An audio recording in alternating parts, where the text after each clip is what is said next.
Hey, what's going on, everybody? Hopefully, you're doing fantastic. Thank you so much for joining me for another episode of Breaking Bitcoin Market Update. I, of course, am your host, Justin Wise, lead analyst, senior mentor at cryptocurrency.com. Hope you guys are doing absolutely fantastic wherever you happen to be tuning in from. And as who said that? Top Hat, what's going on, man? He says, hi, guys, turn much profit. And Andrew Adams says, profit overflow. I hope that is the situation with you guys. Another incredible movement from Bitcoin last night, this time in the opposite direction for anybody that missed the initial movement. Hope you guys are capitalizing on that and did amazingly well.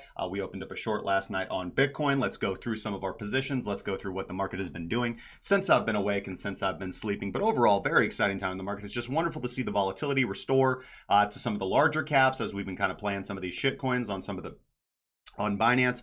And sometimes that can get tedious, because most of us do prefer to return to our big love, our big passion, which is Bitcoin, obviously. So being able to trade that has been a wonderful occurrence over the last few days.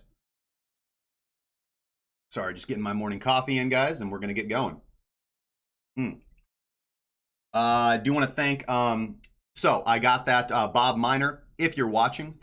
I want to give you a big shout out, man. I got that coffee mug that you requested sent out to you last night. Should be on its way to you. It'd be awesome to get a photo of that, man. That would be sweet. Let's go up here to the chat. Let's say hi to everybody. What's going on? Turd Ferguson, Floyd, Wendy Brown Eye, Keith, Mastache. What's going on, my good friend and brother? Ron, Legato Top Hat, P. Escobar, Andrew, Adams, the Nerd, Robert, Jurgen Ernst, Adam Collector Record. What's going on, guys? It's good. Andrew Adams says, I'm so sad because it means I took money from somebody. Don't have that mentality because it is not a zero-sum game.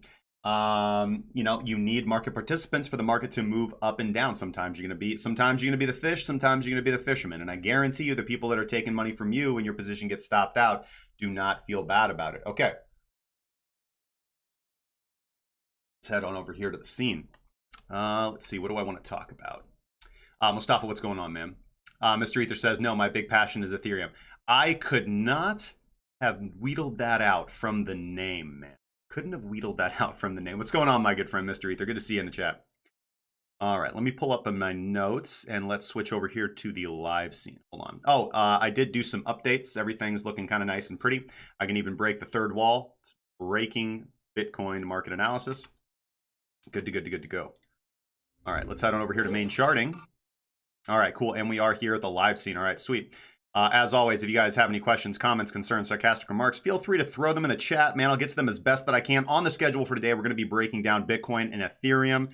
I think Litecoin has been highly requested, and we will take a look at Litecoin. Okay, I do want to make a quick change to this, see if I can make this a little bit better. The reason why is because this seems to, there we go. See if that's going to be congruent now, and boom. All right, cool. That seems a little bit better. Hopefully you guys can see well. I did originally have, you guys probably won't be able to see it, but right over here in this corner, I had the events list because I do like to see what's kind of going on with recent activity. But we do have that down at the bottom of the screen down here, so it's all good. All right. Ryan Atkins says, morning coffee, 12 p.m. CST. Do you go to bed at like 5 a.m.? No, I've been up since 6. But it takes a while to get going and caffeinated. This is like round 2, man. So this is like my second session, from like 12 to 5 is like my secondary trading session. And obviously, since doing the show, I have to take a big 2-hour chunk out of it. So got to stay caffeinated, Dad. Being a single dad and being a full-time trader, it takes a lot of caffeine. I'm not going to lie. Okay. Let's pull open my back end notes, and we're going to get right on with this. Hopefully the restream chat starts working. I thought I did fix everything. Oh, well. If it doesn't start working here soon, then maybe we'll just take that off because I can see what you guys are saying. All right. Okay, let me pull open my notes so I can make sure I stay on track. And somewhere here. Aha, boom. Okay. So I'll just kind of give you guys a little bit of overview of what I posted to the members this morning. So obviously, last night, putting in some nice action that we're able to catch. Here, we're going to start off with the BitMEX chart. We're going to look at some smaller time frames today, so you can kind of look at some of that stuff that we do look at. Now, you guys know that we typically trade the 8-hour chart here at Kraken Cryptocurrency. That is a good, stress-free, very easy to manage risk time frame to trade. But I'm not going to lie, things have been volatile the last few days, and it has been profitable to trade and scalp the lower time frames. So it's not all just, the goal of the show, the goal of the group is never just to take, any trade blindly. It's to give you tools so that you can learn how to spot good profitable setups for yourself. So as a group, we shorted Bitcoin from 5230. Now the impetus for that was, let me actually disable Ichimoku here so you can see, was the 1 hour sell signal coming in from time transformation. Now I'm always hesitant to take lower time frame time transformation signals. But I mean, they are fantastic on the 15-minute chart. It's just that as I've grown and evolved in my trading, I prefer to trade the larger time frames and look for those larger swing positions. Now, so I am always hesitant to take lower time frame signals. However, I saw a few things to make me take the trade. So not only did my time transformation start flashing a sell, but on the lower time frames, I saw a very clear support and resistance flip. If we go here into the 15-minute chart, we can see exactly what I was keeping my eye on. This was, I was just watching I had the 1 minute and the 15-minute and then the hourly over here, as well as the daily and the 8-hour over here on my other screen. And I was able to see this very clearly. We put in an area of resistance, it flipped, broke through a support. And again, the same thing that I talk about a lot. This is a good price action analysis. When you see an area of the chart, when you see an area on the chart that acts as resistance, and so that is demand. When price returns and tests that area, you are expecting buyers who bought at that area to defend their positions. That's the correct way, in my opinion, to think about it, right? To think about the analogy is that you have positioned buyers, you have individuals who have staked their claim here around that $52.50 area. They have bought, they've entered into the market. Why do we know they've entered into the market? Because remember, the market moves with market buying, right? If nobody's market buying or market selling, the market doesn't move, right? You have to have aggressive buying and aggressive selling to push the price up. When price is moving up, it means that sellers are passive and buyers are aggressive. And when price is moving down, it means that market participants are aggressively selling and that buyers are being passive. Limit orders to buy are being filled by aggressive market sellers, all right? A lot of people forget that very simple confluential factor. So when you're determining, what's better for you, a limit order or a market order, it helps to start at the very beginning and understand what those really are in relationship to the market. Market orders are what moves the market. Limit orders are what buffs the market, so to speak. They're buffers. They're passive buying and or selling. Limit orders are. Anyway, so we saw this clear support and resistance flip where anybody that bought at this level was immediately disrespected. Price returned, tested that area as resistance, tested that area that should have acted as demand, and confirmed it as supply, which we can see on this candle right here. And we had an immediate almost 10% rejection from that moment in time right there.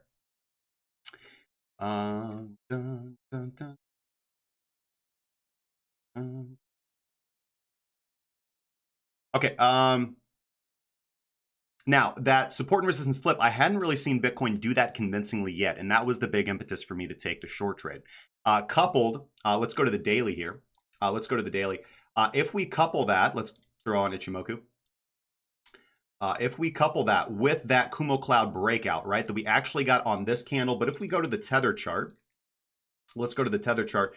We got that Kumo cloud breakout on this candle right here. So if we actually throw on plot alerts, here we go. We got that buy signal there. And as I've said many times, often when we do get, or whenever we get something like a golden cross or a death cross on moving averages, if you're using moving averages, or you get a Kumo cloud break or a Tenkan cross, anything of that nature, anything that is typically a overlay indicator where you're going to have two lines crossing or, price moving above a certain area, right? Whenever you get an indication like that, the way that you're traditionally going to be taught to take the trade is to immediately enter on the confirmation of the signal. I have an issue with that. I have an issue, and it's the same issue with looking for a BPC, which is how I like to take support and resistance breaks. So break, pullback, continuation, right? That is my preferred way to take a trade. So when we break above a resistance level or break below a support level, I like to see that area pulled back to and tested as confirmed support and new resistance, for example, rather than taking the immediate buyout trade. I've just noticed in my time of trading that if you immediately take a trade, more often than not, price will reverse and retest that level of new support as resistance or new resistance as support. So it becomes more difficult. You have to suffer more drawdown. And I just find that that protects you from being faded as well. Because remember, most of the time, the majority of breakouts or breakdowns are going to get faded by market participants, right? They're actually not going to be breakout trades. That's why I'm not a breakout trade buyer. I'm a reversal trader. I like to wait for confirmed reversals, or I like to take high probability setups at key critical levels of horizontal support and resistance, or Ichimoku levels, or sometimes exponential moving average levels, as long as I can manage my risk appropriately. So anyways, that was congruent with basically what I was looking for here with a break. And we had a nice, obviously, you know, Bitcoin very bullish. So we did have a very nice, almost what, 8% run, almost 7% run up on top of that Kumo cloud break. But yes, we did see the pullback, testing the daily Kumo cloud as support. We'll see if that holds. Now, so almost always looking for a pullback for continuation or anything like a Kumo break, a moving average cross, a Tenkan cross. Other levels of confluence here, if we do stick to the tether chart, let's actually see if it's gonna give us the same confluence here on the BitMEX chart. Whereas the 3-day, let's go to the 3-day here, which is the level that I've been watching more and more closely as time goes on. We do have our 100 exponential moving average coming in on the 3-day as well as our 100 simple moving average. And as well as if we look at our Ichimoku here, on the 3-day, as well as the 3-day Ichimoku cloud, and we were actually closed somewhat below the 3-day Kijun as well. So all those levels coming in very nicely, giving us levels of confluence where we did get rejected from. Now, if we go to our weekly levels here, actually, we do have, it's not going to show it. It's not going to show it quite the same. So interestingly, because of the lack of data compared to Tether from BitMEX, we actually do have our 55 exponential moving average and our 100 coming in right here on the weekly as well. But if we go to the Tether chart, which is actually what I was been watching, we'll go to the weekly chart and we'll throw off Ichimoku. We'll throw on our EMAs. Yeah, okay. We do have that 55 exponential moving average. Okay, so that's the next, that's the next area that I want to talk to. Now, so we talked about the 3-day 100 exponential moving average. We talked about the 3-day Kijun. We talked about the 3-day Kumo cloud. Getting above those levels, as I talked about yesterday, the next opportunity or the next selling vantage point for me is going to be confluent with that weekly 55 exponential moving average. That's going to be the zone I'm going to be targeting should we get a nice bullish kickoff, whether that kickoff comes from 4,900 or 4,450, which I'm going to break down and get into here in a minute. The two levels of interest that I've had on the chart that I talked about during this run up that I was looking for pullbacks to, as I said, you go back to the last two videos, 4,900 and 4,450. So depending on where we get that kickoff, looking at current price right now, I would assume that we actually get that kickoff probably from 4,450 rather than 4,900. And we're going to get that as we look at current price right now.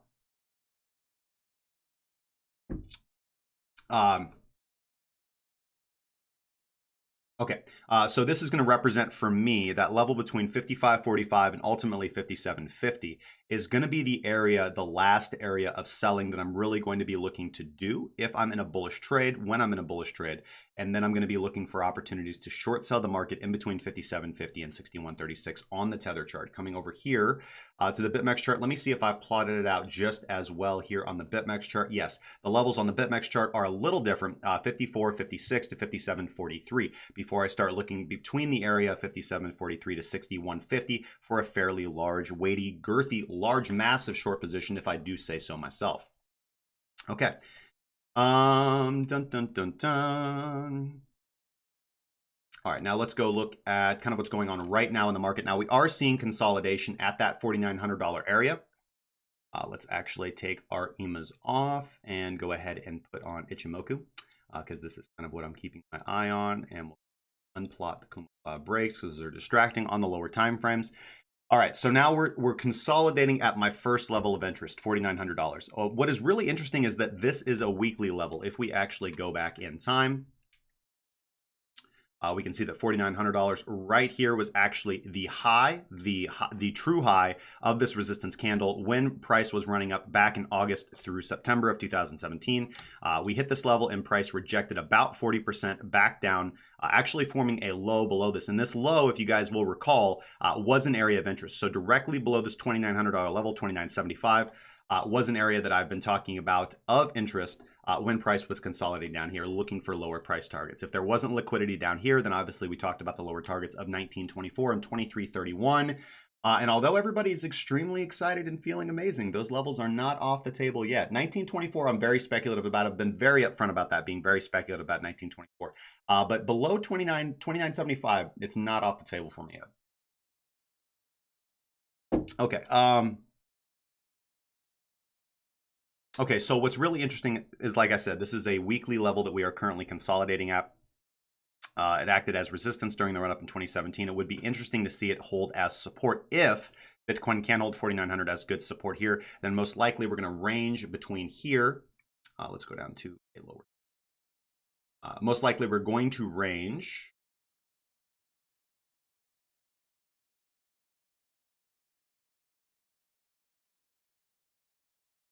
Then most likely we're going to range between 4,900, 5,200 to 5,300, as we can see right here. The BitMEX chart a little bit different than the Tether chart, so those numbers are a little bit different. But breaking out of that level, 5,200 to 5,300, the level that I'm going to have my eye on is that 57.43 on the BitMEX chart, 57.50 on the Tether chart. And again, once that happens, I'm going to be scaling out of any long positions I may hold and looking very closely for a good short on the bearish rejection from 61.36 or 61.50 if we're looking at the BitMEX chart. However, I did this analysis mostly on the Tether chart, and we've seen the Tether chart lag behind the rest of the exchanges. We see it did take a day to catch up with the rest of the exchanges, so I'll most likely be watching the Coinbase Pro exchange for that sell signal. That's the bullish scenario. And regardless, either way we go, I do expect to see some consolidation here. That's what we're already seeing. If we do go down to the lower time frames, we can see that just beautiful consolidation right at that $4,900 level. Really just bouncing around between the 200 exponential moving average here on the 15-minute chart and the 55 exponential moving average. If we really take that off, because that's not really what I'm looking at, I'm actually looking at the Ichimoku. Now, at first glance, it may seem like it's less clean than the exponential moving averages, but in my eyes, it's really not. We have that clear break into the cloud after the rejection from that support and resistance flip. You had confirmation. This wouldn't have, if you were just using Ichimoku, you still would have had a profitable trade because you do close below the Kijun right here. You pull back to retest the Kijun as resistance and break down. So although I was looking at horizontal support and resistance, which allowed me to get into the short trade earlier, you could have just used the overlay indicator and you would have had an okay trade. The wrong mentality is that, oh man, this sucks because, this only gave me like 7%. This only gave me a potential 7% short trade, and not a 10%. Okay, well, whatever, man. It's all about improving your skills as you go. But if you don't have that fundamental base or things to watch for, that's something that I can always watch for and know that that's a good setup. So anyways, what do we see right here? We see that same consolidation at 4,900. And as I talked about earlier in the day to the members, looking for that breakdown below that $4,900 level. We already saw consolidation here. It's consolidation throughout this entire area. And thank you so much for, there's something here. Rev and Yasha, thank you so much for the follow on Twitch, my good friend. Highly appreciate it. Welcome to the community. Happy to meet you. We see this big, massive sell-off. So I'm always hesitant to take a short position in consolidation after a massive sell-off, because if we look at Wadatar down here, if we just compare the momentum, we didn't actually have that significant of a blow-off top that would make me think that we're just going to the bottom, as we did a blow-off bottom right here. So a lot of long liquidations, a lot of individuals, a lot of trapped buyers that bought anywhere in this region right here got absolutely crushed.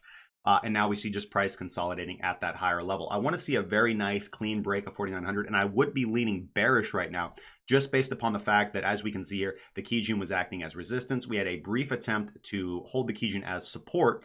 Got rejected from the 15-minute Kumo cloud again, as we did after breaking down and through the cloud over here. We got rejected here, here, here, and here. So we're still bearish below the 15-minute cloud. That would be your first indication. This is pretty confluent with the hourly Tenkan as well. As we can see, the 15-minute Kumo cloud was acting as strong resistance. The hourly Tenkan is acting as significant resistance now. We hadn't really had a good test of the Kijun because it was rallying to catch up with the Tenkan, but now we're twisting up and we're about to have a TK cross to the downside. So we're about to probably have that in the next couple of hours. I would assume on the next, probably by the daily close, but potentially here on the next 6-hour close or 3-hour close. We'll probably have that bearish TK cross as long as price continues on in this level. We can see that the hourly did close below that level of 4,900 that I was talking about and pulling back up for a BPC. So I would actually be quite interested in continuing this to the downside. My short position still open. I took about 42% of profit around the $5,000 level, locking in a good amount of profits there and adjusting my stop loss to break even. And I'm just willing to take this down as far as it will humanly go. Now, where do I think this is going down to? And again, this all changes. The two things I'm going to be watching is the 15-minute convincing close above the 15-minute Kumo cloud and the 1 hour close above the Tenkan-san here. If that happens, then I would expect a lower high, but I would expect a push higher. Now I won't be exiting my short, but I just want to put that scenario on the table for you guys. If you're not in a position and you're looking to scalp today's range, the one thing that you can do during our next daily session is if we do get that nice convincing close above the Tenkan-san, you could potentially take that scalp long up to about 52.50 potentially, although I do think that we end up forming a lower high and continuing down for a more significant pullback on the higher time frames to test key levels of the Ichimoku and support and resistance. All right, let's see here. Let me get back to my notes. Yeah.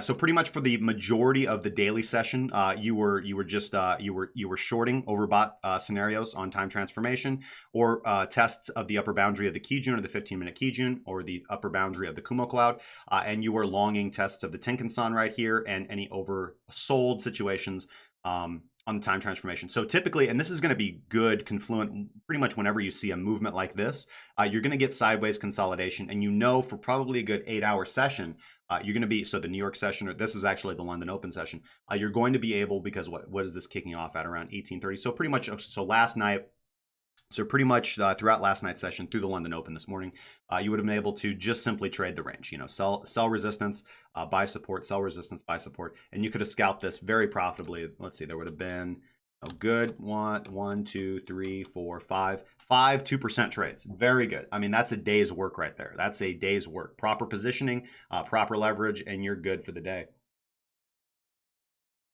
All right, let's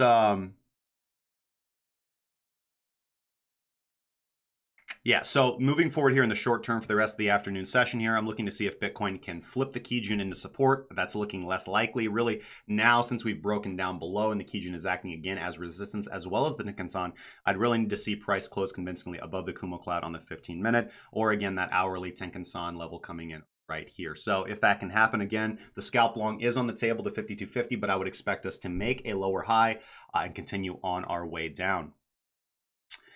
Dun, dun, dun, dun. Talked about the hourly. Now, as I said, closing the hourly below 4,900 would have been a violation of the Kijun, which we did just have. So I made this analysis right before I went on the air. I made this analysis around 11 a.m. this morning. That's already happened, and we already see price pulling back to test that $4,900 level as resistance, currently rejecting from it, and we're not able to get up here, up to rest and touch the Kijun either. So I don't really view this as a stop run. This was a stop run, or could have been a stop run, but it did not play out. We had a little bit of a bullish kickoff, had about a 2%. Actually, if you would have bought the bottom or somewhere around the bottom, had limit order scattered here below support, you would have got a nice almost 3% trade, but regardless, we didn't have that nice bullish up thrust that we really would have wanted to see off a stop run. And you can see that stop run a lot more clearly on the 15-minute chart. So here you've got that support around 4,900. And what do you see? Violations. You see stops get triggered. And you get a nice, 1, 2, 3, 4, 5 kind of movement up to retest the Kumo cloud, but get rejected. So not a break of the structure. Not a break of the structure at all. Just continuation with what we've got going on. So we violated the Kijun on the hourly. That's also confluent with the 3-hour Tenkan-san as well. We have violated that level as well, closing below it. So where am I looking for on our first stop on the way down? If we end up this is already pretty much confirmed to me that we violated the $4,900 level. All the early warning signs are there. Looking for pullbacks to retest resistance or previous support as new resistance to continue to trade on the way to the downside. So we've got a lot of confluence coming in here around my Scion box area. I drew this box area yesterday. I've just moved it up slightly because the Ichimokus have moved up a little bit. The Tenkan-san and the Kijun have moved up a little bit. So my first area of interest is going to be 46.40. So that's the 3-hour Kijun coming in right around here. It's actually on the BitMEX chart, 46.67. So make sure we're doing those conversions from the USDT chart because I do most of my price analysis on Tether and I carry that over to BitMEX. Because BitMEX is wicked with its liquidity. So 46.67 actually is that level on the BitMEX chart. On the 8-hour Kijun, we also have that kind of same level, 45.70. We have the 8-hour Kijun coming in as well, and we have that nice confluence. The area that I'm actually targeting is going to be that zone between roughly 46.80 and 4600 is really what I'm looking at. That's the zone between the 8-hour Tenkan-san and the Kijun. So definitely that $100 zone, $80 zone represents a great area to look for the overbought conditions to actually take the trade to the upside as well. And take profit targets for any short sell that is going to be confirmed by the breakdown of this, or if you were lucky enough to enter at the top of this 8-hour wick, as we were. Now, getting below that, let's see here, getting below that, I had said previously that the area that I was interested in, let's go back to the tether chart so I can flesh this out a little bit better. Getting down below that area, the other level, and I talked about this yesterday, that I was interested in was that $4,500 level. It's actually 4,509, I do believe, with a potential wick down to 4,450. The reason why is because, again, that's just that same level that I talked about during the pre-recorded that I did on Tuesday, I do believe. Tuesday is the pre-recorded session, because that was the actual candle body close of that resistance level that was broken through and then back tested as support. So even though we've disrespected that line once and twice, it's still a level on the chart that I think is important and is to be respected. That's going to have some nice confluence here with the weekly 21 exponential moving average as it rallies to catch up with price. Might take a while to get up there. Might take another week for this to update and push up there. So we could see this consolidation go on for the rest of the week, or that slow bleed out down to that $4,600 level on the BitMEX chart. Now I've had to move those price expectations up with the 8-hour Ichimokus, but let's just make sure that we are paying attention. That level is 46.24 actually on the BitMEX chart, so that's good confluence there. That's actually not really a gross misrepresentation of where the level is. Yes, we can see that nice red line coming in there, pretty much splitting the baby right in the middle. Now, I would have a hard stop loss on this trade. I do have a hard stop loss on this trade. About $100 drawdown. I don't really feel like taking that any lower, because I don't want to be catching a falling knife, but that's the setup that I do have right now. We'll see how price evolves when we get down to that area. Yeah, that's pretty much it. Hopefully that was clear. I don't want that to be overly convoluted and complicated. I think it's pretty clear cut, man. We talked about why I entered into the short, the support resistance flip on the 15-minute chart, as well as the hourly sell signal here from time transformation. We won't get the bar repainting unless we see it right there. The one thing that I do want to point out that does, I'm still not entirely certain that we break down from here. It does seem to me that we're getting the early warning signs of that you can see on the lower time frames, which is the disrespecting and the conversion of support into resistance here, and everything twisting up. And as we go up the time frames, we can just see those continue to twist up. We're about to get that hourly Tenkan Kijun bearish cross. A lot of things are lining up. But it's not off the table, especially if we can have a nice push here and convert that Kumo cloud on the 15-minute chart, on the 15-minute time frame, into new support. If we break out of the Kumo cloud, then I would see a retest of that $52.50, $52.30 region. But again, I think that we do form a lower high. If we do form a higher high, then we have to reevaluate. And again, we laid out the bullish scenario as well if we end up putting in some good positive bullish momentum. But if that's going to happen, I would expect to see more consolidation and a new resurgence and rise of open interest as we move forward. But we already plotted those lines out. Let's go to the 3-day. That zone is above us right here. 54.72 to 57.22, 57.43 on the BitMEX chart would be my last areas of sell. But we do have to be cautious as long as price is underneath the Kumo cloud and being rejected by it as well. So keeping my eye pretty closely on the 3-day chart as well. This chart has just been bang on for many, many, many things over the period of time. And it's always good to zoom out to the weekly and the 3-day, as I talked about in my support and resistance video that is available to premium subscribers. When we're constructing horizontal support and resistance, we always want to be going out to macro timeframes and then zooming down and then looking for those levels to be respected or disrespected for early warning signs on lower time frames. Okay, let's take a quick break here and scroll up through the chat. I do see the chat scrolling. Ricky596, hey, what's going on, man? Good to see you on Twitch, my good friend. Palindrome, yo, yo, yo. Trend reversal wrecked daily traders most of the time. Can we talk about LTC USD and a re-entry target? Absolutely. Adam Collector Record says evening. Nerd Robert says I'm all in since 3100. Sleeping very good. Hell yeah, man. BTC dump incoming. Angela Hope says it was probably me. I lost a whole Bitcoin accidentally typing it in. for a 3-cent coin, 1 Bitcoin to buy a 3-cent coin. Rough, man. ICX USDT waves. Let's see if we can get those on the request list. Let's pull up Streamlabs. Go to my scheduler. ICX USDT waves BTC and XRP oozed. We'll look at ZERP oozed.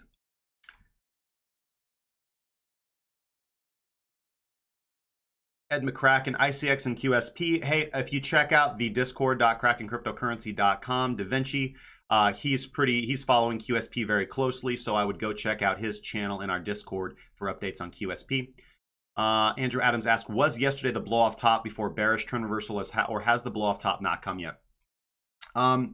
I mean, look, it looks like a very good blow off top, but I would make the argument that if we actually look at the volume on the lower time frames, you can make the argument that this actually was not. You can make the argument that this was not the blow off top that we want to see. I would like to see, look at this volume signature right here and look at the lengths of the lower time frame wicks. When you're looking at, keep in mind, okay, so when you're looking for a blow off top, you want to see this kind of price action behavior and this kind of volume pattern up here. That's going to represent a ton of trap traders, everybody buying into the top, and very aggressive market orders taking the move into the downside.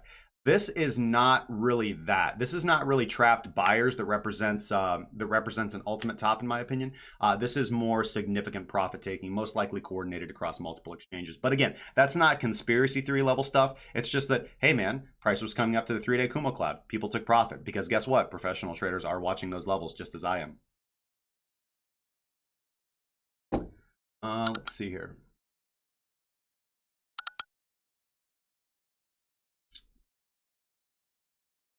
Nerd Robert asks, can you check out my long-term prediction that I made months ago? Yeah, sure, man. Let's take a gander. Is this a hack? Oh, I just saw something pop up in my app data, man. No, I'm just kidding. All right, so this is going to be the Brave New Coin Liquid Index. This is the weekly chart. We're looking at volume and the market god. Yeah, I know a lot of people love this indicator. I don't. Strong opinion. Let's see here. It's actually not that. Actually not super clever.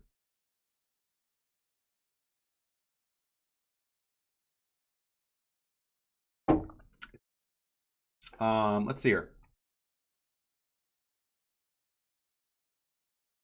Okay, so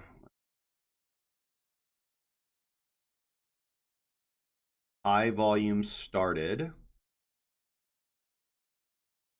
after the trap occurred, and then we come down. We didn't actually print, so that's one interesting thing. I just want to look at your first fractal here from back in 2000, the end of 2015, the beginning of 2016. We did put in that bull trap, and then price didn't actually print a lower low. This did represent the bottom of the bear market that ended in 2015. This low right here, because we never went anywhere near that low, and price reversed very quickly. Price consolidated for a little bit, did put in a bit of a bear trap, pulled back down, retested previous resistance as support, and kicked off. This was but to be honest, actually, that's not retesting. Sorry, that's not retesting resistance as support. That's retesting support as support. This was your confirmation right here that came in 2016. This was actually just around the time when I started playing around in Bitcoin right here, when you did have that nice return and confirmation of resistance turn support right there. And then we just kicked off for about 3 years. So you're talking about the high volume starting right here. And then obviously we enter into a massive run up.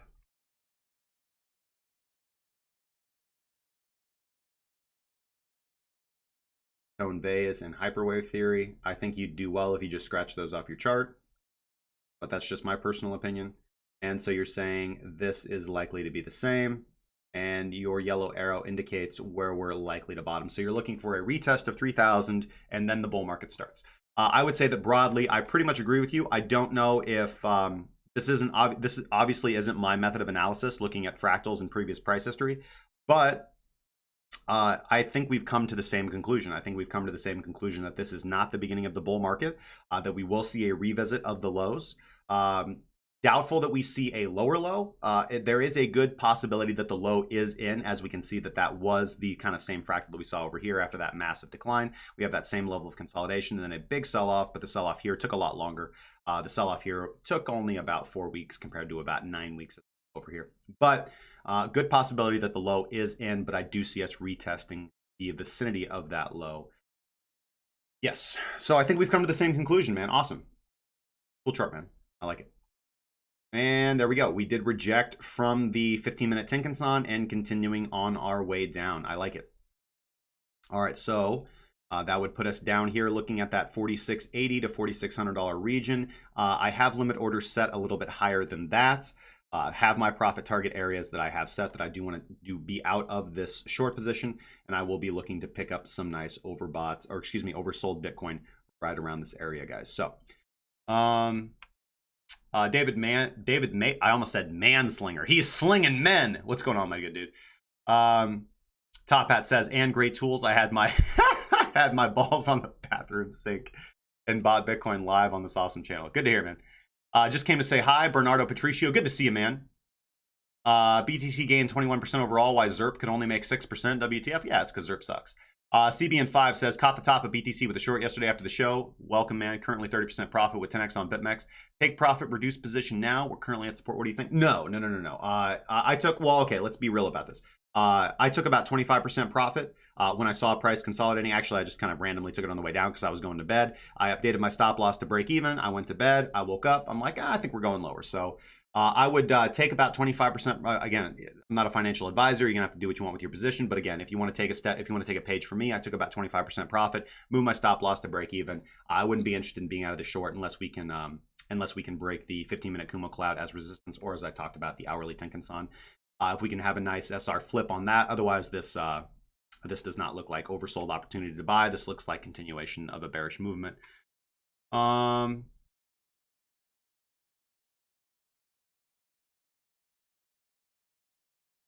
Maybe the money will flow altward. That's we're about to get into that pretty heavily before I start with the requests.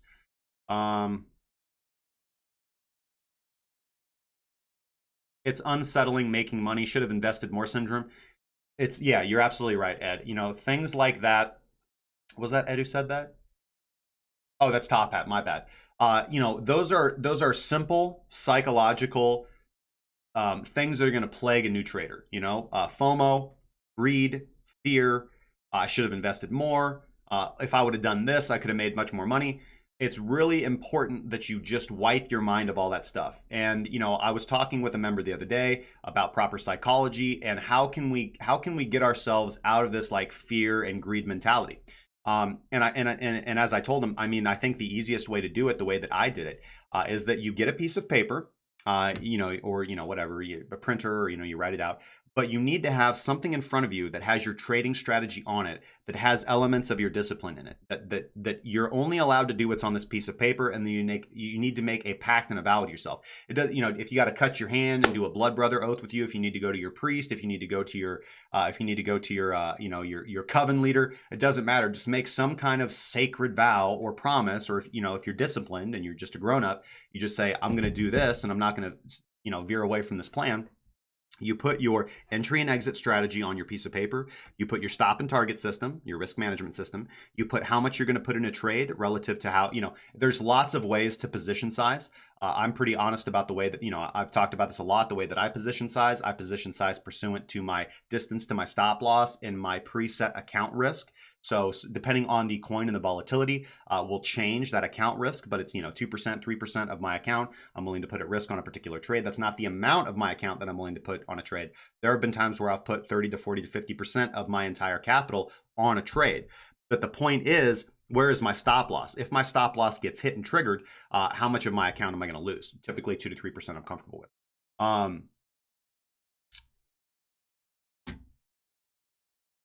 And then just only do what's on your thing, and shoot to make 15 to 30% on your total account in a year. If you can do that year in after year in after year in, you will be in the rank of professional traders, professional prop firm hedge fund managers and traders. A lot of individuals would give their left arm and their right leg to be able to pull in 15 to 30% a year. Warren Buffett's annual return is 20% a year. All right. And you think as a trader, cryptocurrency traders and investors often think that they're going to like beat the overall market by trading crypto because you can get massive returns and gains. And yes, you can. Absolutely, you can.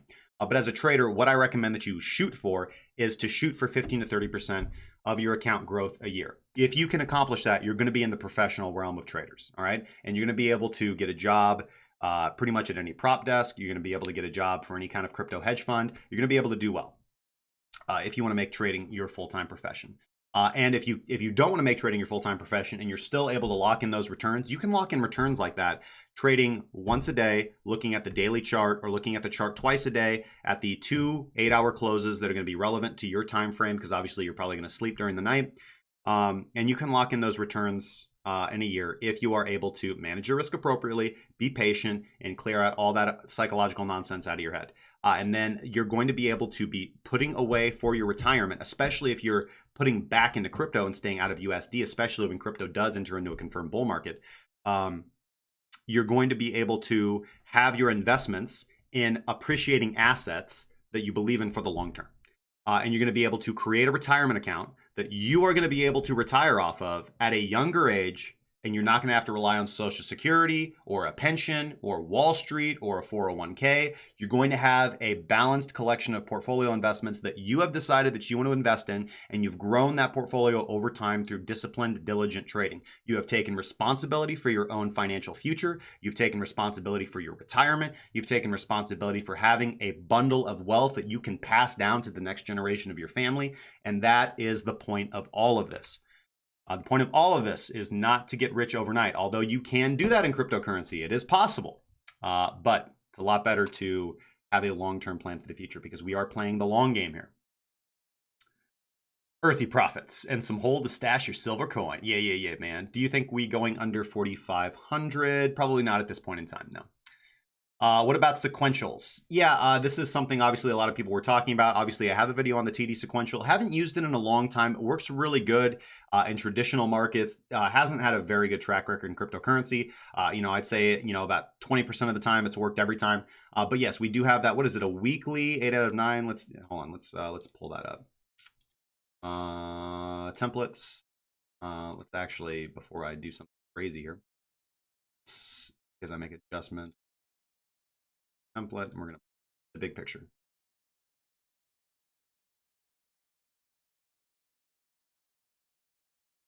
At TD sequential here. On the weekly BitMEX chart, we do have an actual perfected 9 to the upside, so a completed TD sell setup. So we would be looking for a pretty strong sell off of this indication. Let's see where our risk level is.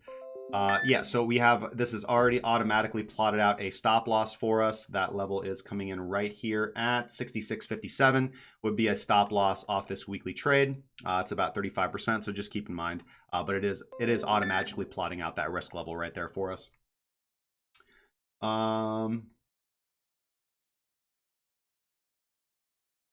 Yeah, 66.50 is actually where it's coming in at. 66.50 is where that weekly level is coming in. So you do have the weekly perfected 9 count to the upside on TD sequential. Let's see here. You did have, let's see how well weekly TD sequential is done here. You did have the aggressive 13 right here on pretty much the best candle that you could have bought at. As you can see here, aggressive 13, regular 8 count to the downside. That was the 8 countdown. I've always found that Heiken Ashi calls these a lot better. So if we look at Heiken Ashi on the weekly time frame, we actually have an 8 of 9. Let's see here. And pretty much the biggest reason here for me was if we look at the monthly Heiken Ashi, it calls the top on a completed 9 right here, and it pretty much calls the bottom here on the last week of December with a perfected 9 count to the downside. So just trading the monthly BitMEX Heiken Ashi, you would have gotten in pretty much. But again, you have to be careful of Heiken Ashi levels because they're great for analysis, but for trading, they're really good as it. Heiken Ashi is an amazing exit indicator. It's not a great entry indicator. It's a fantastic exit indicator. If you're looking to take a trending trade and you want to exit on confirmation that the trade is bearish, There's really not a better... there are better ones, but if you don't have one, I recommend that you pull up the daily chart of whatever time frame you're trading. And when the daily Heikin-Ashi flips bearish, exit your position. Exit your position. 3-day. 3-day, we're on a perfected 9.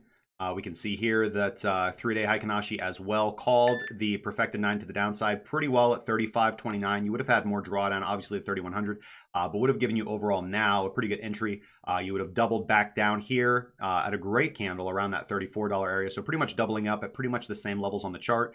But you did have that nice 9 count right here on the Heikin-Ashi, and you are getting that perfected 9 of 9 right here as well. 24-hour Heikin-Ashi. We're on an 8 of 9 to the upside. Perfected 8 here, called the top pretty well, but again, you would have not gotten perfected 8 called the top right here, perfected 9 called the top right here, and perfected 9 would have put you in okay for a scalp trade, but you would have been in drawdown. Really, the best thing to look at as well is TDST support and resistance. These things work very, very well, in my humble opinion. Okay, so there's the sequentials.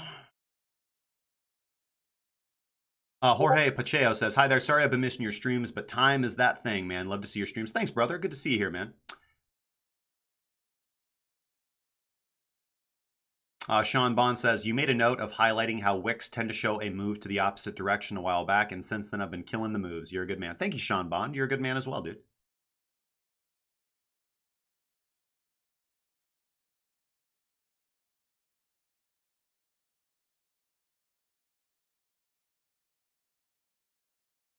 Blockchain Gains, man. Thank you. Thank you so much for switching over to Twitch, guys. It makes me very, very happy. You must be number 78 right there.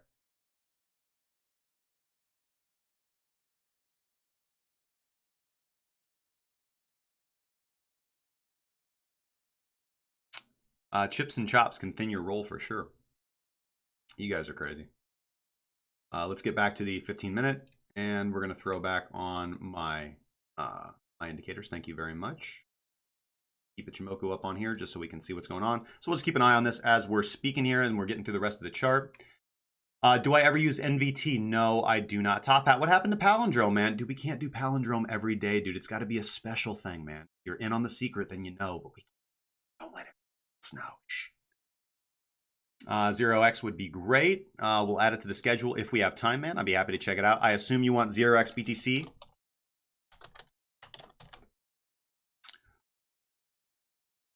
Tic Tac Crypto, man. Oh, I got stopped out of my ETH ooze trade, man. I'm sorry to hear that, man. We'll take a look. Yes, ETH is going to be next. I find stops rather scary. I use WIS limits. Dutch Crypto Overview. What's going on, man? I wish I could like it, but currently back in Moonboy mentality after party 2 days ago. Is my Ichimoku indicator available publicly? Yeah, man. Just go to TV. Okay, this is important, right?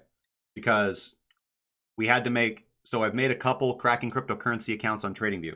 But if you type in TV.C, RACKING, capital C, cryptocurrency. So TV.cracking cryptocurrency with 2 capital C's, not lowercase c's, or it'll take you to my old account that's been deleted. 2 capital C's is going to take you right here. It is like something that silly. Maybe Scott's fixed this, but I do know that's the way it is. Go over to scripts, and you can have access to my Ichimoku indicator. It's nothing mega special, but it's really, really good. I hand wrote my Ichimoku code. I didn't copy anybody else's. I figured out the math on my own because I'd always like to figure out the algebra on my own. So we have the, I wrote the math myself. There's alerts for TK crosses, bullish and bearish, and Kumo Cloud breakouts, bullish and bearish. I have a 0 lag exponential moving average smooth on my Chiku span, my lagging span. You can disable that if you want, and you can set the settings all yourself. And it's the settings are set to what I think are the best for cracking crypto or for trading cryptocurrency. You guys can check out the Wadatar Explosion, another fantastic indicator for momentum, entries, exits. It's beautiful. Full credit goes to Lazy Bear for designing the indicator. All I did was remove a line of code from it that made it not work on altcoins. CC EMA is also publicly available. And that's it. If you are a premium subscriber, you're going to get access to Quadrigo ATR and time transformation. and Compassion. Actually, Compassion's not going to be coming out later this month. Minx is. Minx is almost done. I'm almost done with that.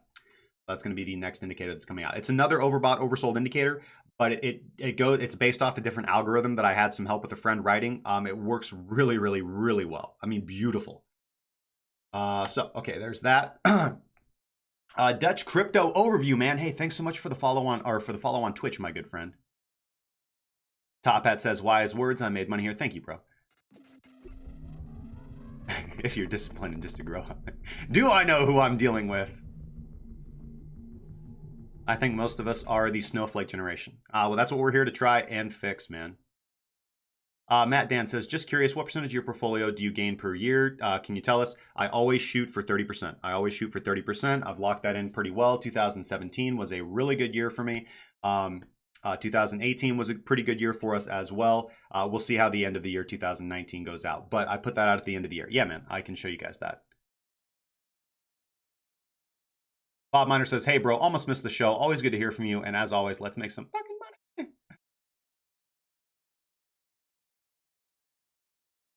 money. Stefan VDB says, for example, someone is a good trader with a little experience. How much money do I need to do this as a full-timer? Okay, let's Magnus Soderberg, thanks so much for liking the script on TradingView, my good friend. How much money realistically do you need to be a full-time trader if you're looking to take profit from your trading to cover your cost of living? Probably anywhere in the realm from $75,000 to $100,000. Realistically, if you want to not have to take unnecessary risks, if you want to be able to have a very slow, methodical, patient, consistent, risk-managed approach to trading, and you want to be able to live off the proceeds of your profit, you're going to need a larger amount of capital.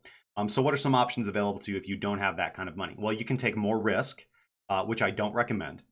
What I recommend is that you use a smaller capital balance, use what you have available to you, refine and sharpen your skills so that you can lock in that 20 to 30% of annual gains per year, that ROI per year. And then what you can do is you can take those skills and shop them around. If you can lock in 20 to 30% on an account a year, you can get a job. It doesn't matter it doesn't matter, dude. If you can trade, there are people out there who will hire you.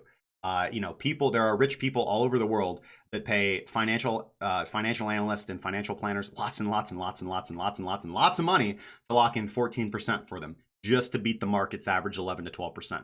So if you can lock in 20 to 30%, there are lots of prop desks, there are lots of hedge funds out there, especially as we move forward in cryptocurrency. You're going to see more and more of them, where if you are a talented trader and you can show that you're a talented trader by showing your account, by showing your spreadsheet, and you're pretty good at selling yourself. I mean, you do have to have some networking and social interpersonal skills, but again, that just comes with putting yourself out there and taking a risk. You can make a profession out of this. Otherwise, what you can do is, and this is generally what I recommend for the large amount of individuals, is to use trading as an opportunity to construct your own retirement plan. You look at trading not as something that you're going to do full-time for your full-time income, but something that you're going to do as an alternative to your 401k trading, so that you can retire earlier and wealthier and have a bundle of wealth to pass on to the next generation and for you to live comfortably off of in your older age. Because if you rely on the government, if you rely on Social Security, if you rely on a 401k, if you rely on a pension plan, good luck. That's not working out well for the boomers and for Gen X. I think that they are pretty much screwed. All right. Here. Bob Miner says, not in the group yet. Did you post the call last night to go short? Yep, at 52.30 was where we went short, my good friend. Sorry for the bad English. No, it's all good, dude.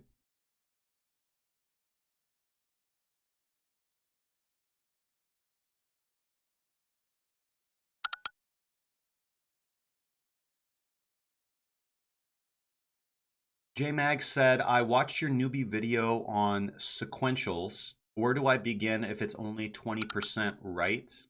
I don't understand the question, man. I'm sorry. The crypto party runs from after party to hangover. It really does, man. No, I do not use NVT. Do you even NVT?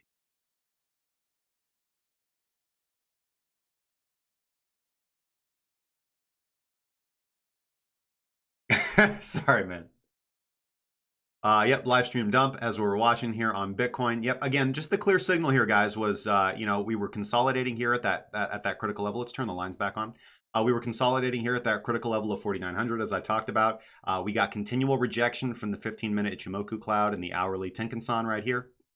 There's that nice hourly bearish TK cross. We pulled back. We haven't really pulled back to test the area of support, but not always necessary. It's just the better trade.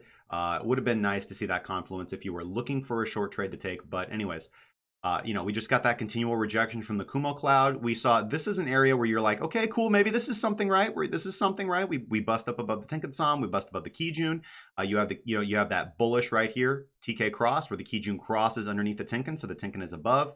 But it pretty much just reverts immediately back. So this was a good risk opportunity to take, maybe on a long, speculative long. Having price underneath the cloud on the lower time frames, you don't really want to take it. You don't really want to be that reversal trader. This would have been a decent trade right here. Obviously, seeing this stop run and then closing above, maybe right here would have been a good entry. Risky, but not really using the Ichimoku. That's more using like supply and demand run type mentality. Overbought, oversold. Again, using time transformation and confluence, all this, you're getting good signals on time transformation right here. Anytime you're ranging, time transformation is going to be just gorgeous. It's going to tell you exactly what to do. But yeah, you got rejected from that Kumo cloud, crashed down below the Kijun and the Tenkan. You pulled back, rejected the Kijun as resistance. I mean, it happens in steps, right? When you got 3 lines on a chart, and the way that the Ichimoku works is the Kumo, the Tenkan, and the Kijun all work in confluence. So when you're looking for 3 levels of confirmation for resistance or for previous support being rejected or turning into resistance, you see it right here, because this, as I talked about, you're having clear rejection from your key levels right here. And then you have this area of the chart right here where you're like, okay, well, maybe things are going to change. All right, I see some breakouts. Okay, cool. You get rejected from the Kumo, 1. Crash down below the Tenkan and the Kijun. You pull back up, get rejected from the Kijun, 2. Pull back, get rejected from the Tenkan. Crash down, pull back up, get rejected from your horizontal support and resistance line. I mean, there's nothing to say, man. I mean, that's a short. It's a short. You're it.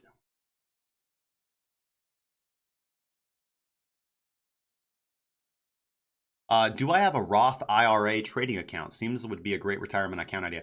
Again, man, no, I don't. I mean, I'm sure there's lots of nuanced options out there for you, but I try to take full responsibility for all my funds, man, for all my investments, for all my money. I know exactly where they are. I know what investments I have. I have investments in gold. I have investments in silver. I have investments in real estate. I have some other passive investments. And mainly I'm focused on using growing and continuing to grow my active trading portfolio, which is mostly currency right now, because that's pretty.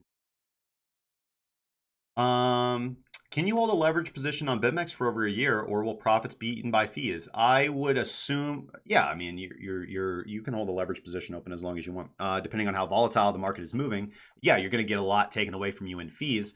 But you're talking about the perpetual swap contract. So yes, theoretically, you can hold a contract open on the perpetual swap contract perpetually. It's kind of an innovation, especially in crypto. But yeah, you're going to have an issue with fees. So that you're going to have to get down and do the math and do the nitty gritty, because the funding rate's changing all the time. You're going to get hit by some monsters sometimes. Stefan says, thanks for your answer. I'm interested since 1.5 years in trading and bought my first crypto mid-January for 450 EU, and yesterday after the pump it was 800. Big gains. Possible in crypto. Yeah, big gains are I mean, this is the most volatile market in the world. Stefan, you're doing the right thing, man. Start with demo trading. Yes, or small capital account. Demo trading a small capital account. Sam Hader says, really informative show. Thanks, man. Can I ask if the Heikinashi is a good close indicator? What is a good entry indicator? I find Heikinashi mega useful at cutting out choppiness. Absolutely, man. I think that Ichimoku is one of the best overlay indicators for entering. Wada Atar can be used for entering, and as can the time transformation. Time transformation is my entry indicator. But I do like to use it in Confluence for a trending trade with Wada Atar. Otherwise, Ichimoku for years was my default. Ichimoku is amazing. One of the best indicators out there. Oh, before I was saying that sequential was only 20% correct. So I was asking, where do I begin if I was to learn about your trading style? A good stop would be the premium trading group, man. Premium.krakencryptocurrency.com. You have access to my webinars. I try to break down exactly how I do everything. You're also going to have access to the members lounge and all our educational material. You can talk to the other guys. You can start to learn to develop your own strategy yourself with our help. Let's see here. Okay, guys, it's 1:05, and we've just talked and talked and talked. It's been a good time. Let me take a quick break, guys. My coffee is empty. Let me go grab some coffee. Got to fire up the Keurig. I'll be back in about 3 minutes, and we're going to look at Ethereum. We'll look at Litecoin, and we'll blast through our requests, guys. You guys have been fantastic and awesome and amazing. Don't go anywhere. While you're waiting, if you guys want to go give us a hand, you guys can go over to topg.cracking cryptocurrency. Hopefully I got that right. Yeah, topg.crackingcryptocurrency.com. Click this little button right here, vote for us, pushes us up in the Discord search rankings, trying to get our Discord server up there, even though it's pretty popping all the time, guys. We highly appreciate your support. Thank you guys for doing that. And I will be right back, guys. Don't go anywhere.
Hey guys, thanks for hanging in there with me, and thank you to anybody that went over to topg.crackingcryptocurrency.com and gave us an upvote over there. Highly appreciated. Thank you so much. Okay, now let's go through what I briefly. I want to talk about. Briefly, I want to talk about what I talked about last night in the members group. So let me get that pulled up.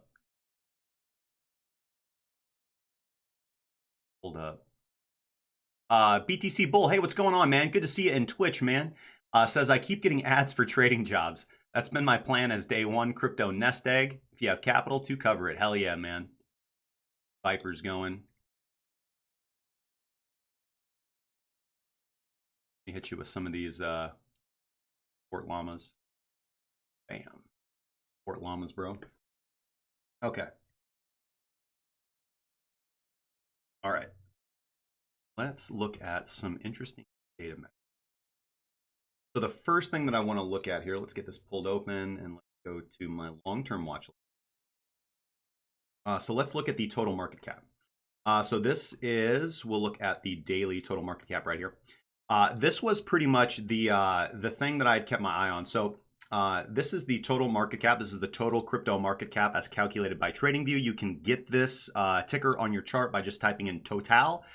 It helps if you go over to index when you type it in, total. So you want to go over to index. It's going to be right there. So I've done some charting on this. I do like looking at this. So basically, this is what we saw last night. Massive profit taking, right? Massive profit taking. We had about a 10% chunk immediately drop out of the market cap in a very short period of time, in just a few hours. So pretty big chunk, just profit taking across the board, right? Not indicative to me of the genuine beginning of a downtrend, but definitely representing a local top. Definitely representing a local top, and that was pretty much the area that I'd kept my eye on here for a while. The liquidity zone here, that level of resistance, and broadly, this red box, I'll actually draw the zone out right here. This zone right here represents the resistance zone, all right? Remember that when we're using levels of horizontal support and resistance, it's going to work better for you psychologically and trade-wise if you allow yourself wiggle room. There's no such thing as a absolute 100%. This is the level on the chart. The only time that works is if you're a whale with a massive amount of capital able to move the market, so your edge is not speed or information, but in market availability. Because when institutional order flow hits the button, then the market turns. But I digress. So we did have a huge chunk of the market cap ripped off in just a short period of time. So massive profit taking, not indicative of a genuine beginning of the downtrend. I do expect to see consolidation somewhere around here at higher levels, but on the way down, we are getting that daily sell signal right now from time transformation, which has done pretty good. We had seen waning Wadatar momentum as well on the last 3 days. So pretty much interesting to see. You have this blow off candle right here. This is a good analysis. You have the blow off top. You have not the blow off top because that's the wrong terminology, but you have this massive indication of momentum here on Wadatar. And the next one, where we actually go higher, we have we have less momentum. Now, typically you want to just kind of like using this from the MACD histogram. When we go from brighter colors to duller colors, that is an indication of it's an early warning sign of trend reversal or trend stall out at least. You don't really have the beginning of a new trend until they switch and flip. And traditionally, if you're using Wadatar, you're going to be exiting a trade. So for example, your indication to enter a trade would have come right here. Or here even, when Wadatar is bullish, showing bullish momentum and begins trading above the explosion line right here. And continues on in that fashion. And traditionally, you don't exit the trade trending-wise until Wadatar closes below. I don't like using Wadatar as my exit indicator. What I do prefer using is Heikinashi. So if we go over to Heikinashi, we can see that the daily Heikinashi has not flipped bearish yet. So I'm not 100% bearish on all the markets yet, especially the total market cap. If we go over here and look at, let's look at this is the crypto total market cap excluding BTC. We can see the same thing. I had plotted the resistance zone right here. We came into that area and rejected very cleanly from it.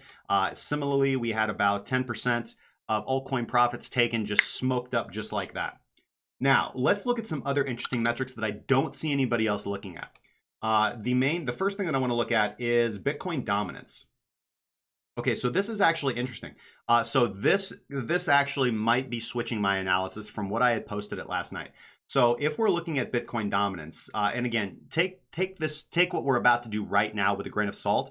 I find it interesting and I find it helpful, but we do have Bitcoin dominance right here, and we do have this descending trend line that was suppressing price. So basically, price being in a downwards trend, right? Bitcoin dominance being in a downwards trend right here. Meaning that altcoins are going to be able to be in alt season.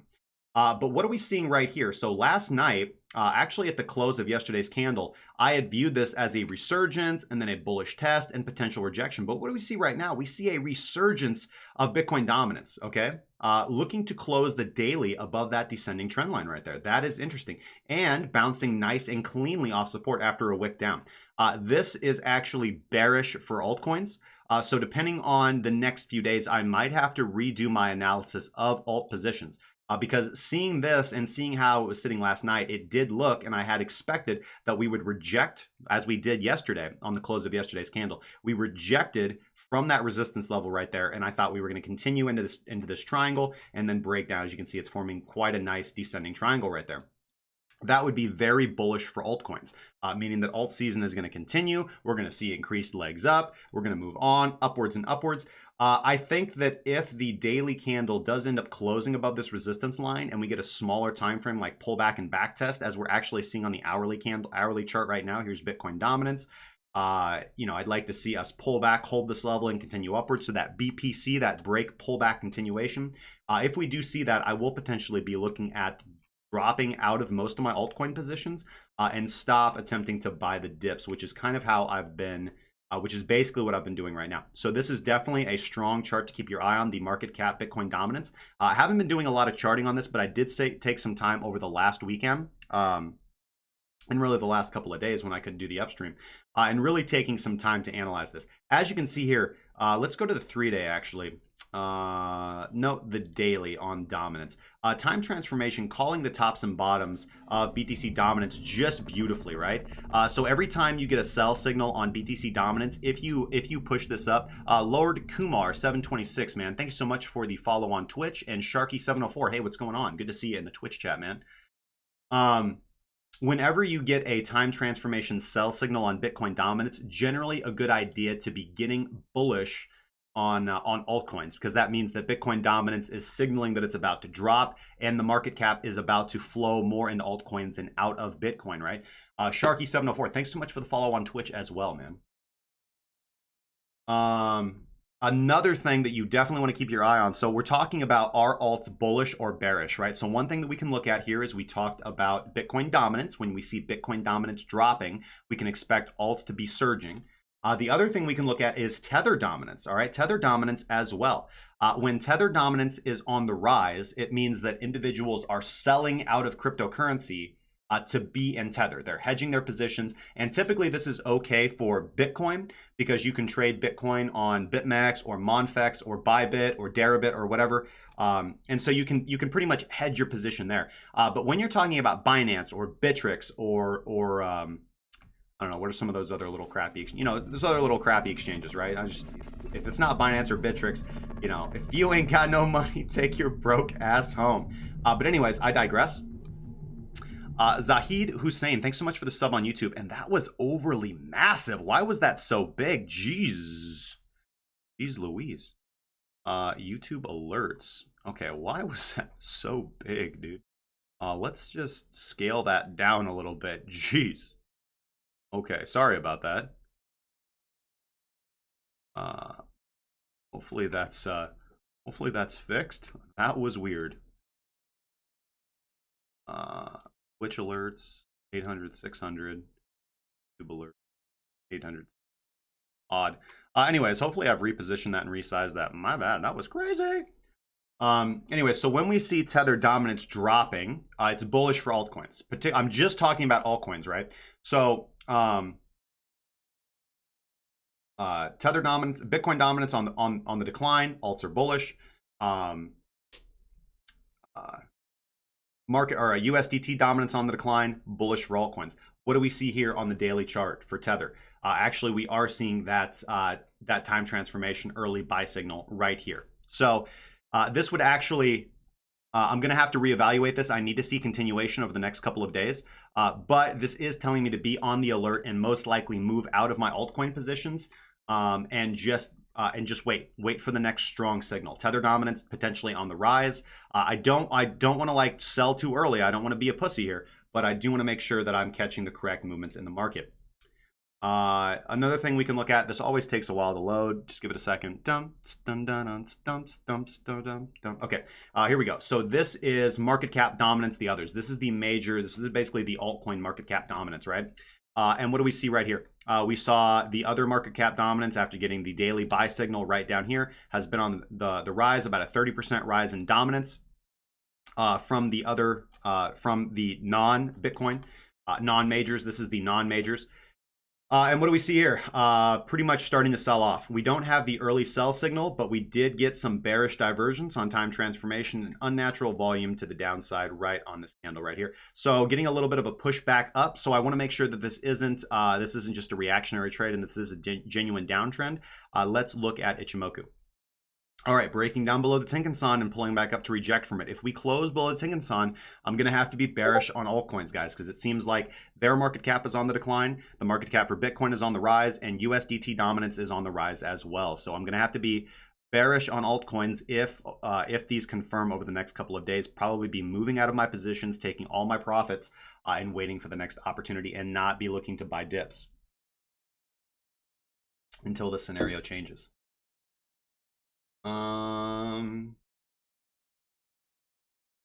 BTC USD longs versus shorts. Let's look at this bad boy right here, and we'll take Ichimoku off right now. Daily time transformation has killed this as well. We have our longs to shorts ratios coming in at about 1.16 and on the decline. As you can see, just time transformations calling these tops and bottoms just magnificently. And when you get, this is the longs to shorts ratio. So when you do get a buy signal, you do want to be going long. That is fundamentally bullish because that means that longs are on the increase. I know that a lot of people, and again, we do as well, look at the longs to shorts ratios as a counter trend reversal indicator, but you do have to learn how to nuance that. It's not always that simple. In fact, that's like way complicated, convoluted, which can be helpful, especially if you're looking at extreme positions. But generally, longs to shorts ratios are a fundamental indicator that are going to imply, especially on Bitfinex, where the longing and shorting is a little different than on BitMEX, for example, because of the amount of leverage offered. You generally have to have more significant capital to put on these longer term positions on Bitfinex. They're indicating the sentiment of the market. If there's more people putting on longs, the market's fucking bullish. If there's more people putting on shorts, the market's bearish. It's that simple. Now you do look for extreme positions, right? When there's lots of longs and you're at a critical level of resistance, right? For example, that's a good, but that's a more advanced level that, 60% of the time is going to work every time type thing. All right, so there's all the backline fundamentals. These are stuff that I don't see anybody else talking about, and they're things that I keep my eye on.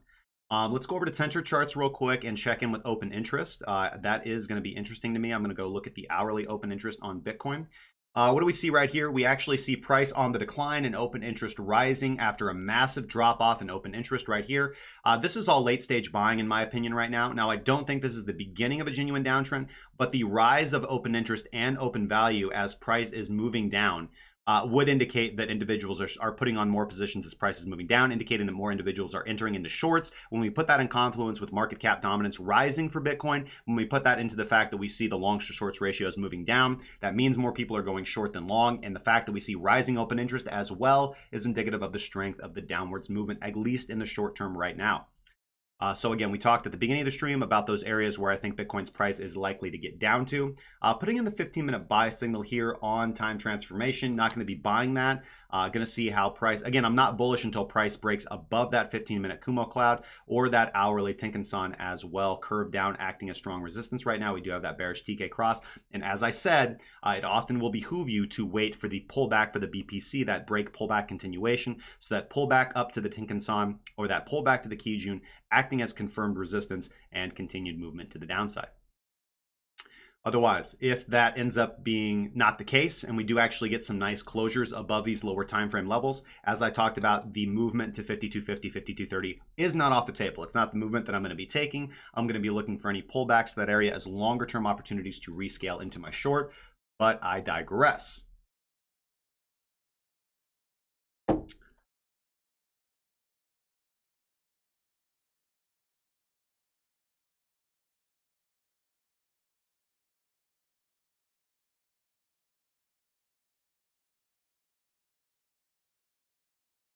Good to see you guys in the Twitch chat. Very good to get the Twitch chat going today, man. Hell yeah, dude. Okay, let's get into those requests, guys. Let's get over here, and we will at ICX USDT. You know, I'm not gonna lie. ICX USDT was one of those that I liked. ICX USDT was one of those that I liked. Getting the daily sell signal on time transformation. Kind of the level that you can see I had an alert set for this level for the pullback that already happened and kind of blasted through it. So not really interested yet at this point in time. If we get some nice bullish kickback up, but again, I have to look at my fundamentals. So now I have to color everything through the lens where I'm not really sure, right? I want to be bullish, right? But when we're doing just technical analysis on the price charts, if I've already looked at my fundamental data, such as dominance, such as market cap, such as USDT dominance, things of that nature, longs to shorts ratios, and I've already determined that I'm kind of indecisive about altcoins and I'm actually looking for confirmation to be bearish on them, then I'm not going to be taking any pullback indications or really naked chart indications on just a regular price scale. We do have to put that in confluence with our other fundamentals that are underlying price, okay? So looking at ICX USDT on the daily time frame, we are getting that confirmed sell signal right now. What are some levels of interest in areas that I'm looking out for? I do have a line here at 32 cents, 0.0322. The next level of interest is going to be 29 cents. That is going to be the pullback and actual this is the above 29 cents. Price is pretty good. Price went on a nice tear, had a ceiling at 29 cents, consolidated for a long period of time, ended up breaking up and forming a new ceiling. Where is that level actually coming in at? Sorry, that new level is coming in around right where we're at right now. So where's that resistance zone that I have marked out? That's at about 39 to 40 cents. We'll call it 39 to 40 cents. That is going to be the new ceiling. We have this nice blow off top, looking like a supply run at this moment in time, and I do expect us to range down below this lower consolidation level, especially if those altcoin fundamentals continue to tear bearishly.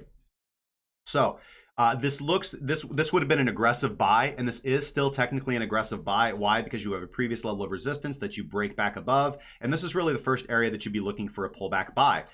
Failing this, you'd be looking for a pullback by somewhere in the vicinity of like 34 to 35 cents. Probably, I'm going to err on the side of caution here and say 34 to 33 cents. And failing that, you're definitely looking for price to stay above 29 cents. So I think that most likely we're going to see some consolidation and ranging in this area. I would expect this daily sell signal to be respected a little bit more. Let's see where our Ichimoku's coming in at. Yes, we got rejected. We weren't able to bust out of the cloud. Let's see. We have that level. We have the Tenkan-san coming down below us. Where's that Tenkan coming in at? Let's pop up in the data window and let me do my little squinchy scrunchy. 36 cents. We have the Kijun coming in at 31 cents. All right. So those are two areas to keep your eye on. That Tenkan-san is pretty aggressive above the rebuy zone right here, that previous level of resistance that we did break out of, that last little baby bitch consolidation zone. And I'd say the Kijun is more confluent with support. The future cloud is bullish.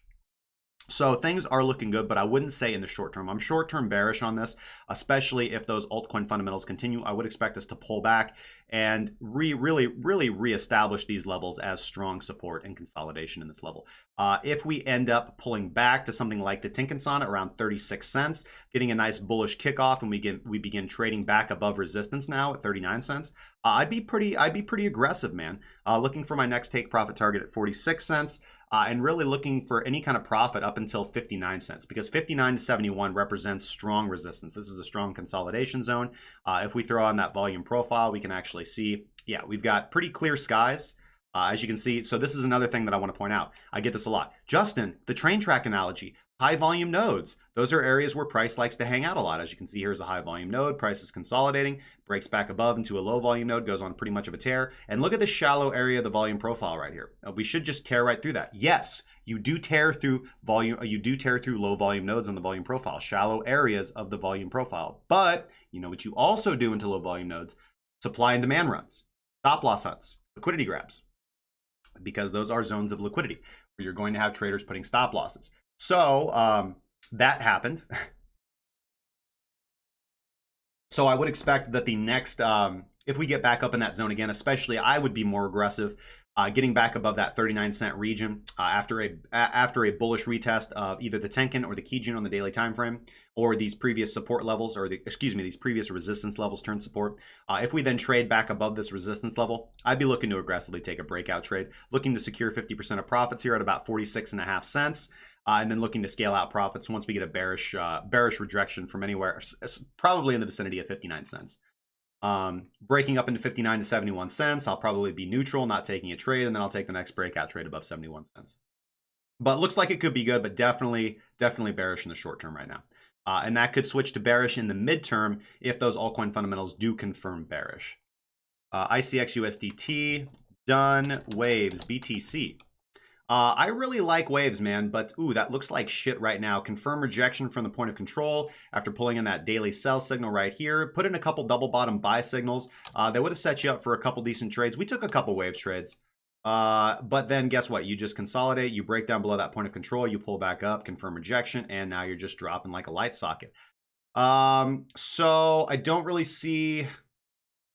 Okay, so this is a potential stopping area right here. Yeah, we do have consolidation right here and kind of a high volume node on the volume profile. So I would have my eyes on this area. But again, if those altcoin fundamentals really turn fundamentally bearish, I would expect us to have a more significant pullback. If you want to be aggressive, you're coming up on the zone where you're interested in setting some limit orders. Just be careful with how you manage your risk. So anywhere from 56 to 50,000 sats, 50 to 56,000 satoshis to the pip. Let's take VPVR off and let's throw Ichimoku on. What do we got? Yeah, breaking down bearishly below the cloud here. And this is pretty bad, man. This is not looking good. So looking from horizontal support and resistance level, this is an area where you can try and secure profits. Where would I want to put my stop loss? For the love of God, let's see if we can get an EMA to give us some kind of good level here. No, nothing. Jesus. Well, let's just go to the default then. We're going to go to our indicators and we're going to pull open ATR. We're going to look at average true range.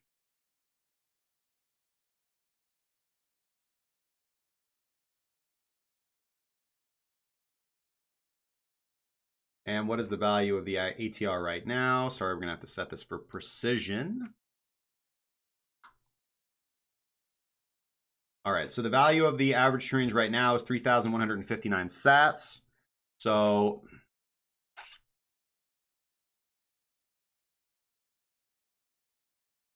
159 times 1.5 is 4,738.5 sats. So we'll just say 4,738 sats. So wherever we're looking to buy, say you buy the absolute low, or around here, or around here.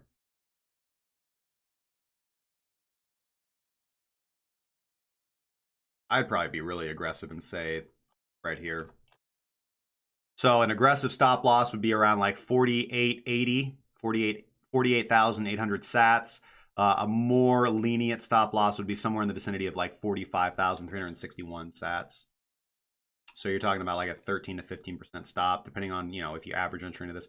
But I think the better thing to do is not to blindly limit by this. Wait for a bullish reaction, and then you don't have to worry about managing risk or catching a knife. Always wait for some consolidation, man. Wait for some consolidation before buying into waves here. ZERP oozed. Check out ZERP oozed. XPR. Oh. ZERP oozed on Finex. Cracking, bro.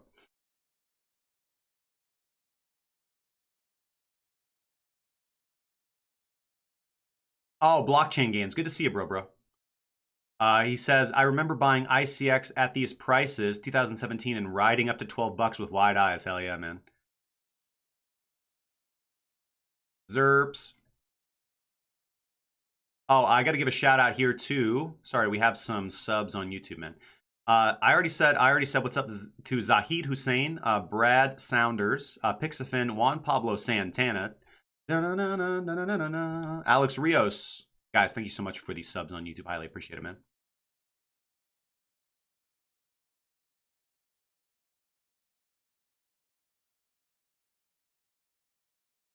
Tic Tac says, bro, straight out request, no ETH Litecoin. I'll get into it, man. I'm sorry, dude.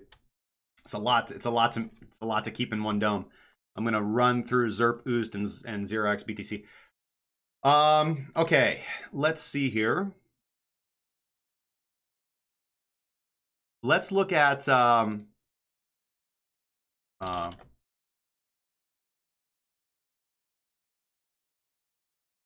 let's look at XRP dominance. Let's look at XRP market cap dominance. Doesn't look good, man. XRP just continuing this strong downtrend of XRP dominance. Blah, blah, blah, blah. Nobody likes it. Looks bad. Sorry, you guys. I had a lot of coffee today. It's kind of one of those days.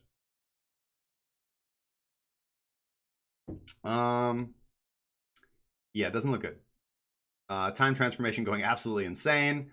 But again, you want to be very careful taking overboughts, early stage buy signals when everything is so gosh darn bearish, man.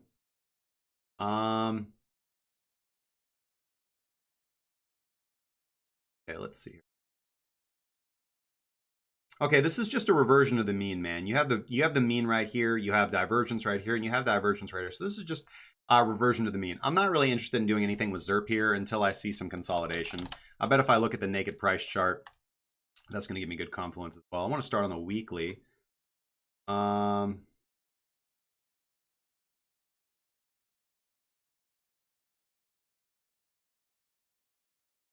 You know, ZERP is interesting, man.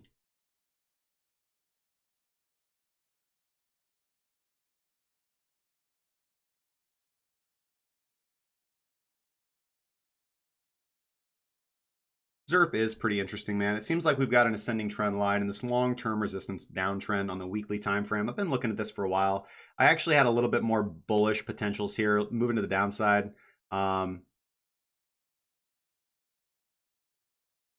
Seems like we are putting in that level of consolidation, but seeing the market cap dominance drop is not overly bullish. Anthony Liang 25, man. Hey, what's going on? Thanks so much for the $2 super chat, my good friend. And he asks, is the Coinbase app good to buy Ethereum and Litecoin? Yeah, it's fine, man. I prefer Square Cash, but and you know, honestly, I try to buy my crypto from USD, you know, via OTC as much as humanly possible. That takes time and rapport to get a good vendor, but totally doable, man. You just got to get out there and network. Localbitcoins.com is probably a good place to start. You just meet people. Got to be very careful about that though. Like, don't buy. Like, you meet with somebody, know somebody, like develop a relationship that you're gonna hand them money and receive crypto. That's my preferred way to do it. Square Cash is really, really good, easy, simple. I know a lot of people don't. I've bought a lot of crypto through Square Cash, a lot of BTC.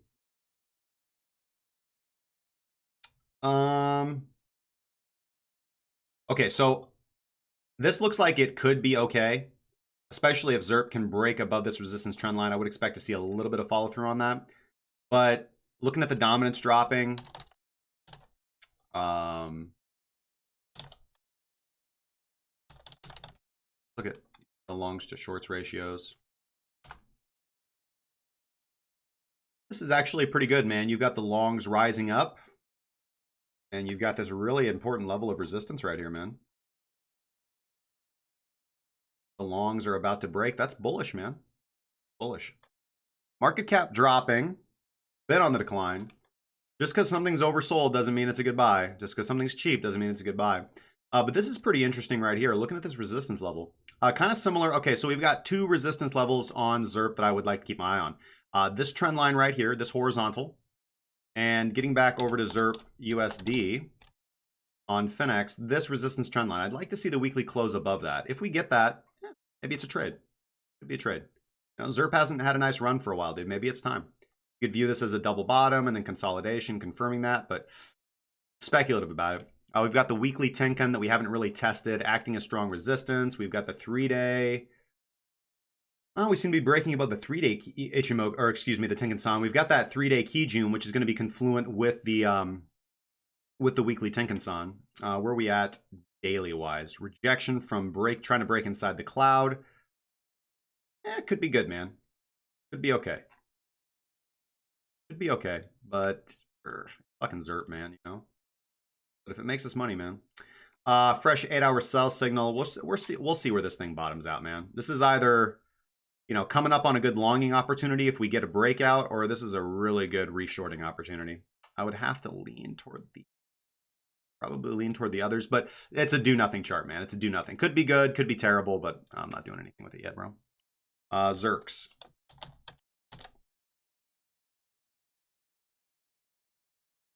Oh, you know what? I need to keep myself honest, so...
$0.40.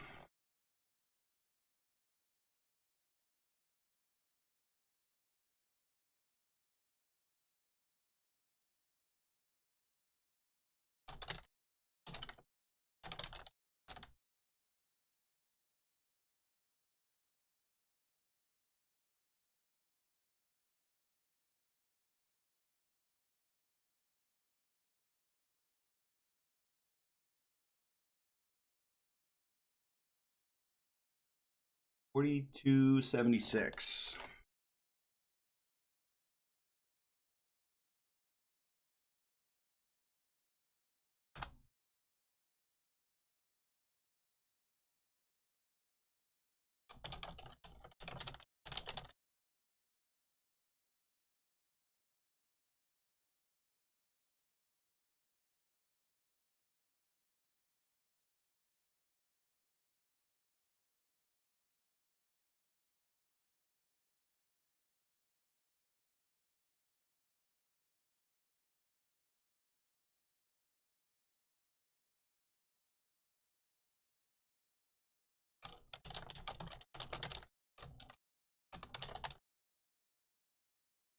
Cool.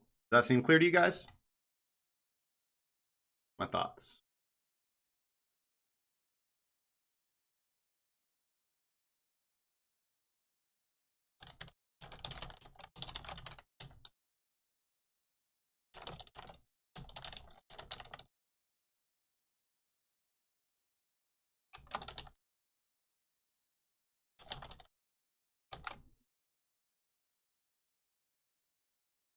Really should short this right here. This is just, I mean, this is just classically a rejection from resistance.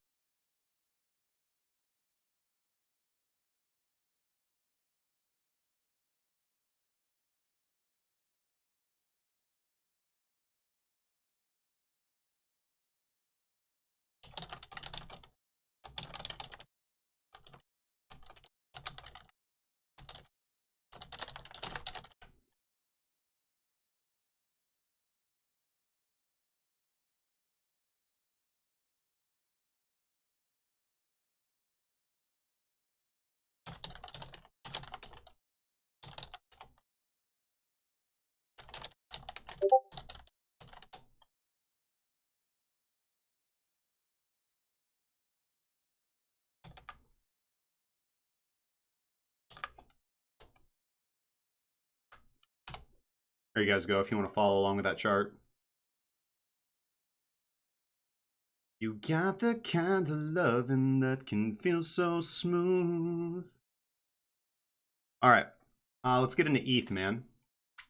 What's going on with Bitcoin? All right, having a nice little push off from that 15-minute buy signal on the time transformation.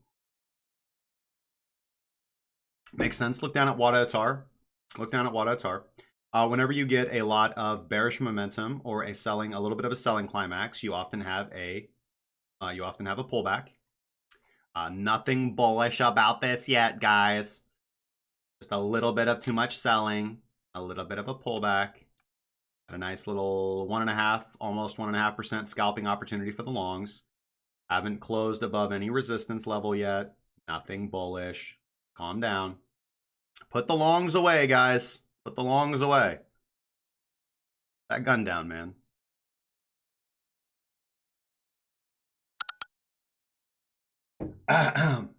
Rusty Hawk, thanks so much for liking my idea. Can't get Litecoin from the Cash App. No, you're right, but you can get Bitcoin, and then you can go over to Binance and buy it. Third coffee here, man. Hell yeah, brother.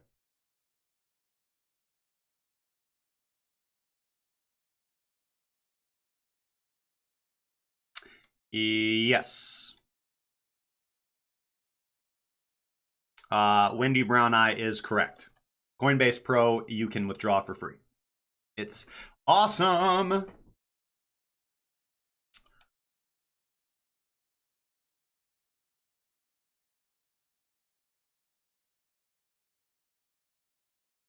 Yeah, Gemini is super expensive, dude.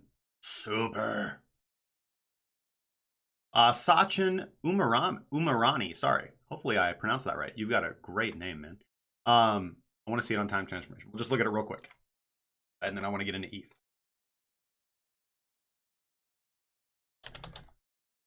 Lastos. Lastos. Kind of looks like everything else, man. Weekly on Huobi. Got some buy signals here. Those were most likely losses. We got a couple weekly buy signals here.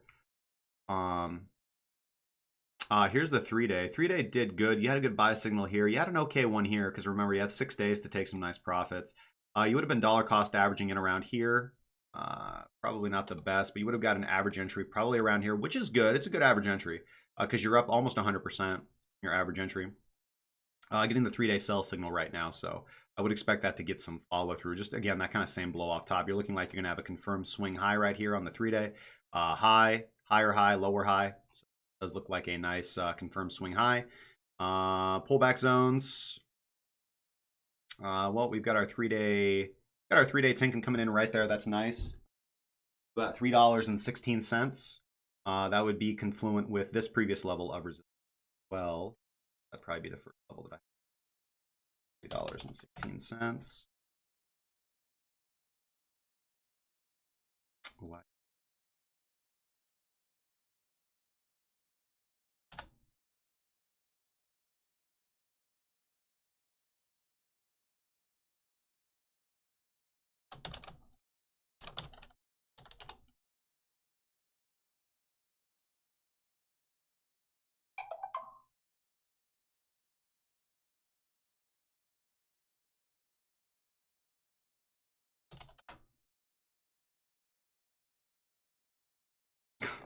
I don't know why it's been doing that to me lately, dude. Okay, I need to redo settings or something.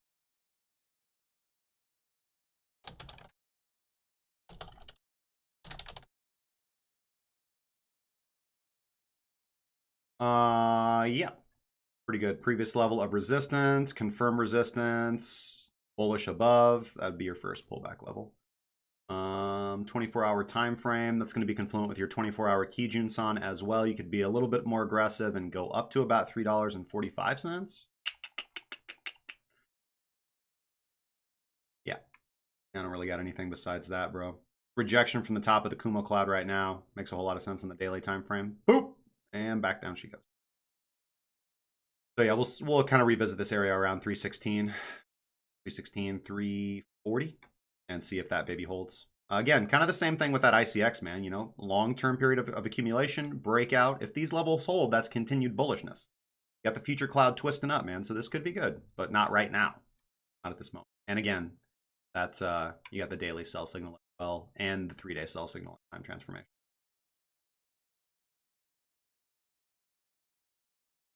Okay. Sorry. Now let's look at Mr. Ethereum.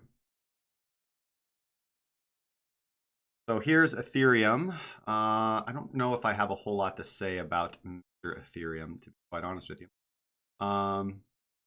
nothing that I'm not going to say about the Bitcoin. We were unable to close above that level of critical resistance. Here we're on the USDT chart. I really did feel strongly that we were going to hit 181 on BitMEX. We almost hit it. We hit 180.30. Not quite enough. So that put me in kind of a sticky spot, but it's all right. Look at rejecting from our previous breakdown zone. If we throw VPVR on there, we can kind of see this area very clearly. I guess it's not really giving us what we want to see if we look at it like this. Not so much. But anyways, you can see the volume doesn't really confirm it. But the point I'm trying to make is that, you know, this is one of those few levels where we had consolidation during the down movement. So a lot of coins changing hands. So it doesn't really surprise me to see rejection from that level. I do view this as a local top. We'll see how bullish price can be, you know, kind of confluent with BTC right now. If you guys will recall, that original area between 146 and 148 was the area I was interested in. That was the area of trapped buyers. I was expecting that area to act as resistance, which it did 1, 2, 3 times. And then we broke through. So now we're looking for that nice bullish retest of 146, 148. That'll be a confirmed support and resistance flip. Let's see where our levels are coming in on the Ichimoku. Kind of the same thing. We had that confirmed buy breaking above the Ichimoku cloud on the daily, and now we're looking for that pullback to take it. We're at the Kijun-san right now, or sorry, we're at the Tenkan-san right now. I'll be very aggressive to make a buy right now, but it is technically on the table. We still have our daily Kijun coming down here. Let's actually go ahead and throw a line there. Daily Kijun coming in at 139.51.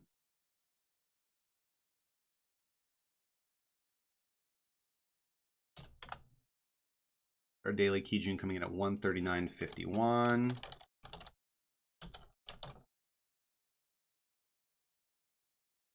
See how well that level is respected. And we have our daily Tenkan-san coming at 154.51.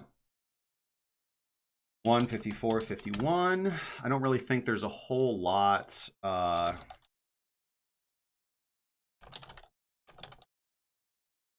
don't think there's a whole lot to stop price from retesting 146, 148 if we get that confirmed close below there. Let's keep going up. Yep, we got rejected from the 3-day Kijun as well. Just that critical level of resistance. Where's that level coming in at? 160.40. Let's go back down to the daily and refine that. No, let's keep that there on the daily time frame. I like that, but let's just go out here and make a new line.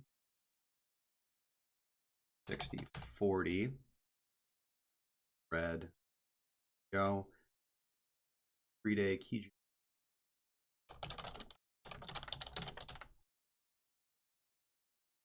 A lot of sense. Just rejecting, yeah, from the 3-day Kijun right there. We've got that. So now price is kind of sandwiched in between that 3-day Kijun resistance and that daily Tenkan support. We've got the 3-day Tenkan-san right where the daily Kijun is as well. So a lot of confluence. So here's our new trading range. Our new trading range between 139 and 160. Let's see if we can get a bullish retest of 146, 148. Otherwise, I would have some buy orders set down at that Kijun level just to catch a wick, just to be kind of an adventurer. I think would probably be a good thing. We didn't test the 3-day Kumo cloud yet. The future cloud is still very bearish, unfortunately. It's going to take a while for this to catch up. But yeah, that would be the next level of rejection if we come anywhere in the vicinity of this. But if we close the daily above that 3-day Kijun resistance, I don't really see anything stopping us from hitting those lower 210s, man. That would be pretty pivotal though, because again, we're coming up upon the ceiling, or yeah, the ceiling, the previous floor. I don't think we're going to break above that yet. So looking for some consolidation for Ethereum. Let's go to BitMEX, and we'll not only do the same thing, but we'll also look at the lower time frames as well. Let's go off there. Here we are on the daily time frame. Yeah, just barely missed that last take profit level of mine just by a few ticks, man. So here on Ethereum, we also have the ascending trend line. We're fairly bullish above. We've got a lot of lines on the chart here, man. So let's clean this up. This is getting a little, I apologize. Okay, we'll get rid of that. Move down here to a bit more confluent where the actual support and resistance is. There. Okay. Good support resistance flip. We'll leave these. These were take profit targets. So we hit one on the way up. These are take profit targets to the downside. So we'll leave those there for now. We've still got our same, these are all weekly levels of resistance. So we'll keep those just where they are. All right, now that we've cleaned up our horizontals a little, let's look at our Ichimoku. So same thing, we've got our daily Tenkan-san coming in right here. Daily Tenkan-san coming in around 543.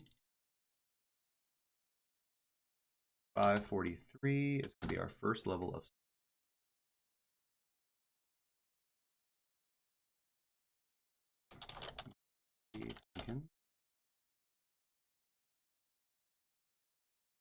And we've got our daily key in at 139.98. What did I say? Yeah. Okay.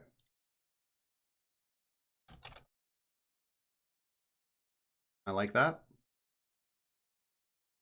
So again, I would have some buy orders set down at that daily Kijun. That would be the bottom area of the area that we hope to revisit. I've kind of moved that down, fudged it down to about 141, 144 now. But also keep in mind that I did not move it on the USDT chart. So let's see what level gets respected first. Again, right here, that level on the USDT chart between 146 and 148. They're a little bit different over here, 146.06 and 148.30, but you know, that's how the cookie crumbles. Let's see what level gets respected first. Those are the areas that I would be interested in on a retest. Let's look at the 3-day. We've got our daily Tenkan pretty much confluent with our 3-day Kijun as well, and our daily Kijun confluent with our 3-day Tenkan.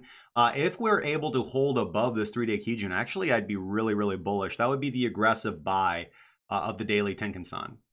So let's see how this pans out. This could be good, man. Weekly time frame is not really going to be helpful right here. So the 3-day time transformation still bullish, not giving us an early sell signal. The daily time transformation is not yet overbought, but we are having a fresh daily cross under, which doesn't surprise me, obviously. So if we break the Tenkan, then the next area of interest becomes here on the BitMEX chart. As I said, about 141 to 143, but I'd have buy orders set down at 139.98, 140 to try and catch a big wick to the downside. Breaking those levels, we have to revisit the short sell.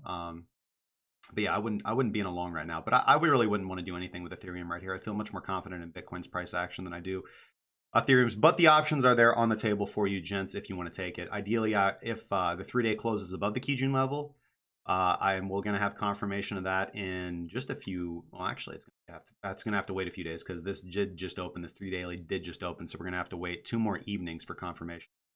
Closes above, we'd be pretty bullish for another push up. So we'll see. We'll have to keep our eyes on the fundamentals as well, as I talked about. If those altcoin fundamentals do turn bearish, then I have to be bearish on Ethereum, especially if that happens. If that 3-day Kijun, the daily Tenkan gets violated. It's pretty fair to me. When higher highs, higher lows confirmed.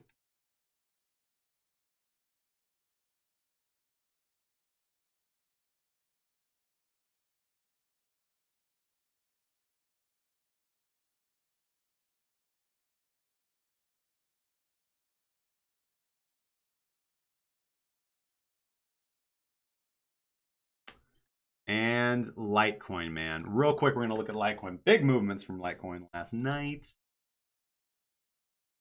Actually, we got Litecoin pulled right here, I think.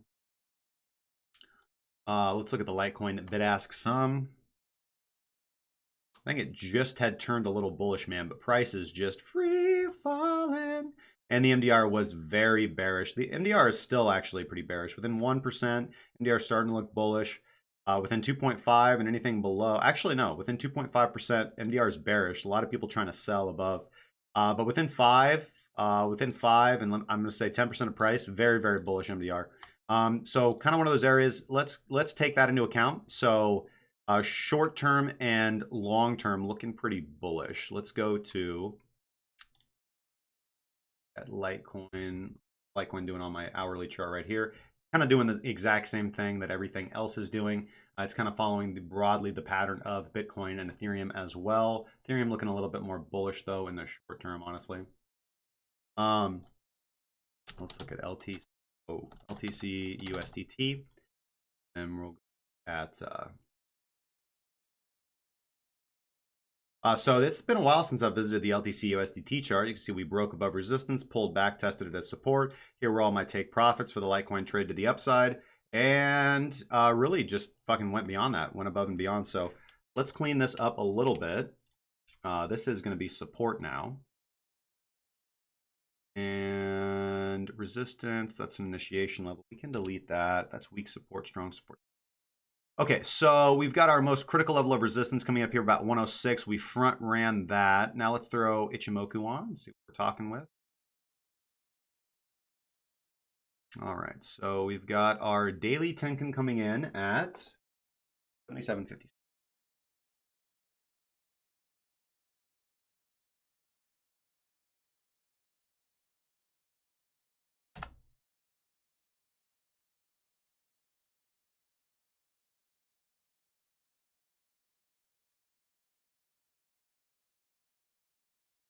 Daily Kijun 65.37.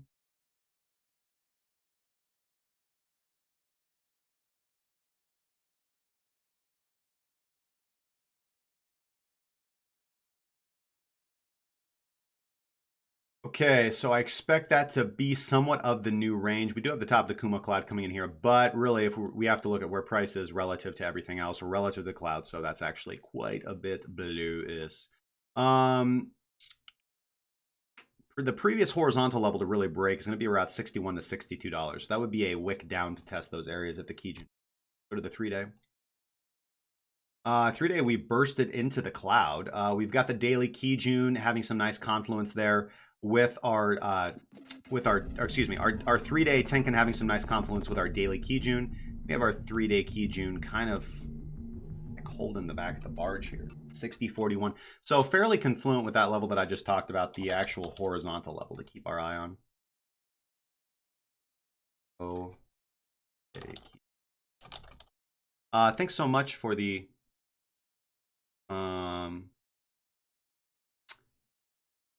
Jermaine Essaboom. Thanks so much for the sub on YouTube, man. So here's our 3-day key. Let's see. We've got a bullish, man. That's a bullish target, dude. But that would be the bullish edge-to-edge trade right now. I'm gonna put that on there. Why for out you do that to me?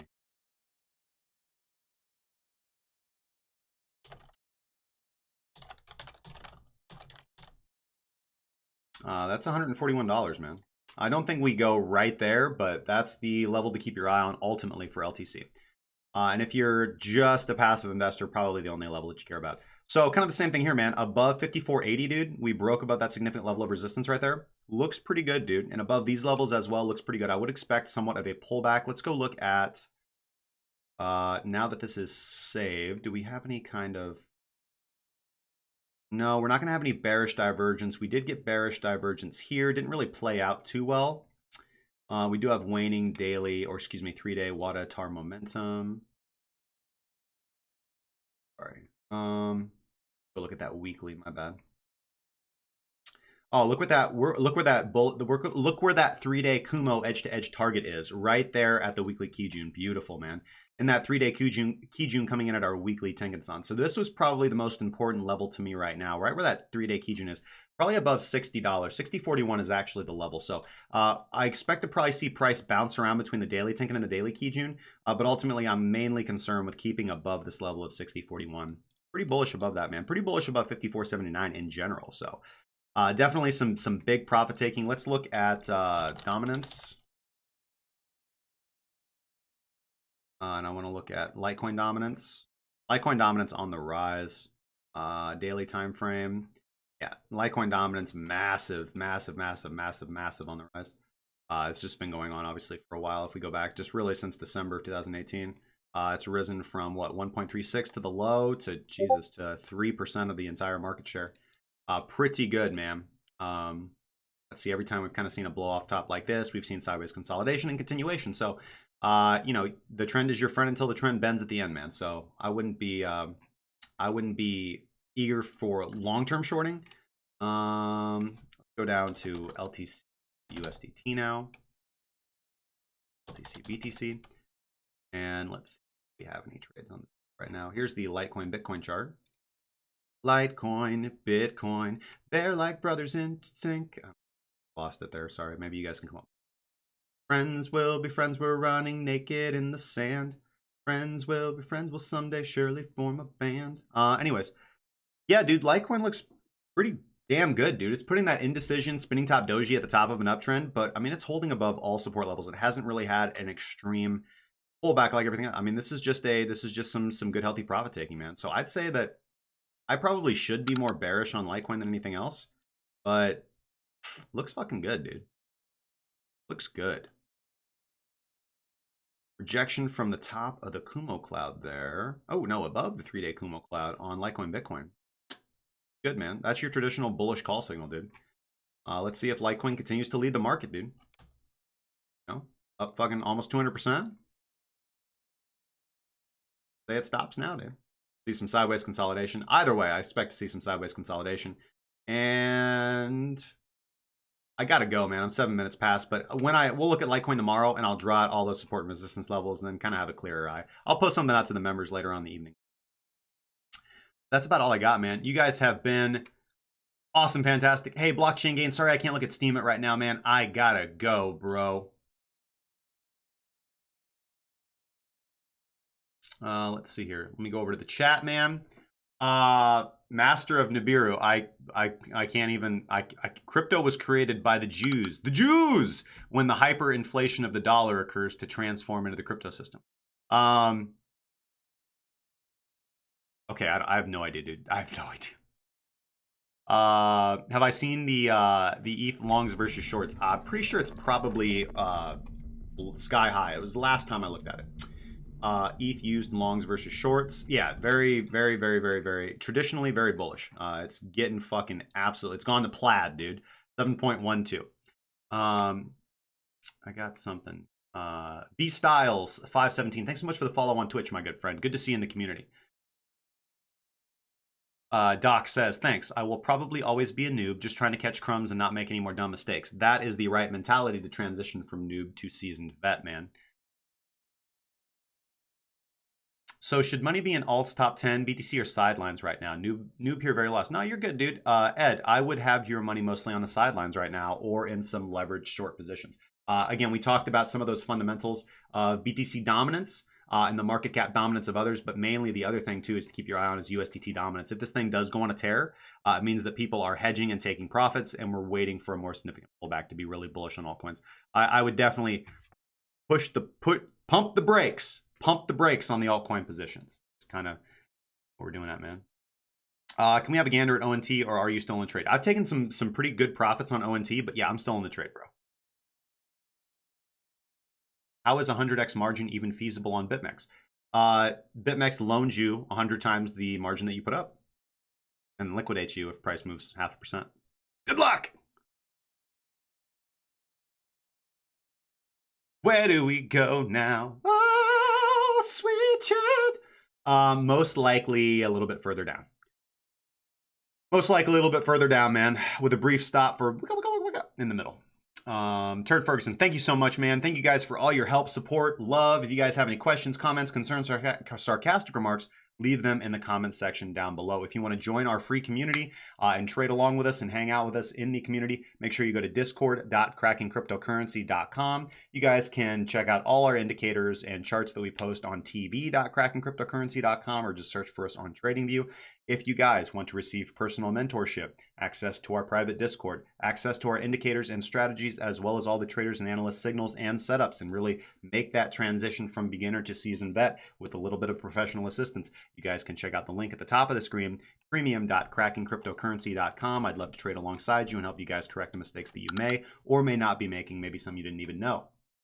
That's about all I got, guys. Of course, I'm Justin Wise, lead analyst and senior mentor at crackingcryptocurrency.com. I hope you guys have a fantastic evening. Just remember, guys, don't do anything stupid and trade safely, guys, and we'll get through this together. We're all in this together, as the great Red Green say. That's all I got, guys. Leave comments, questions, concerns, sarcastic remarks in the comments section, or email us at contact@crackingcryptocurrency.com, guys. That's about it, guys. Peace out.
you.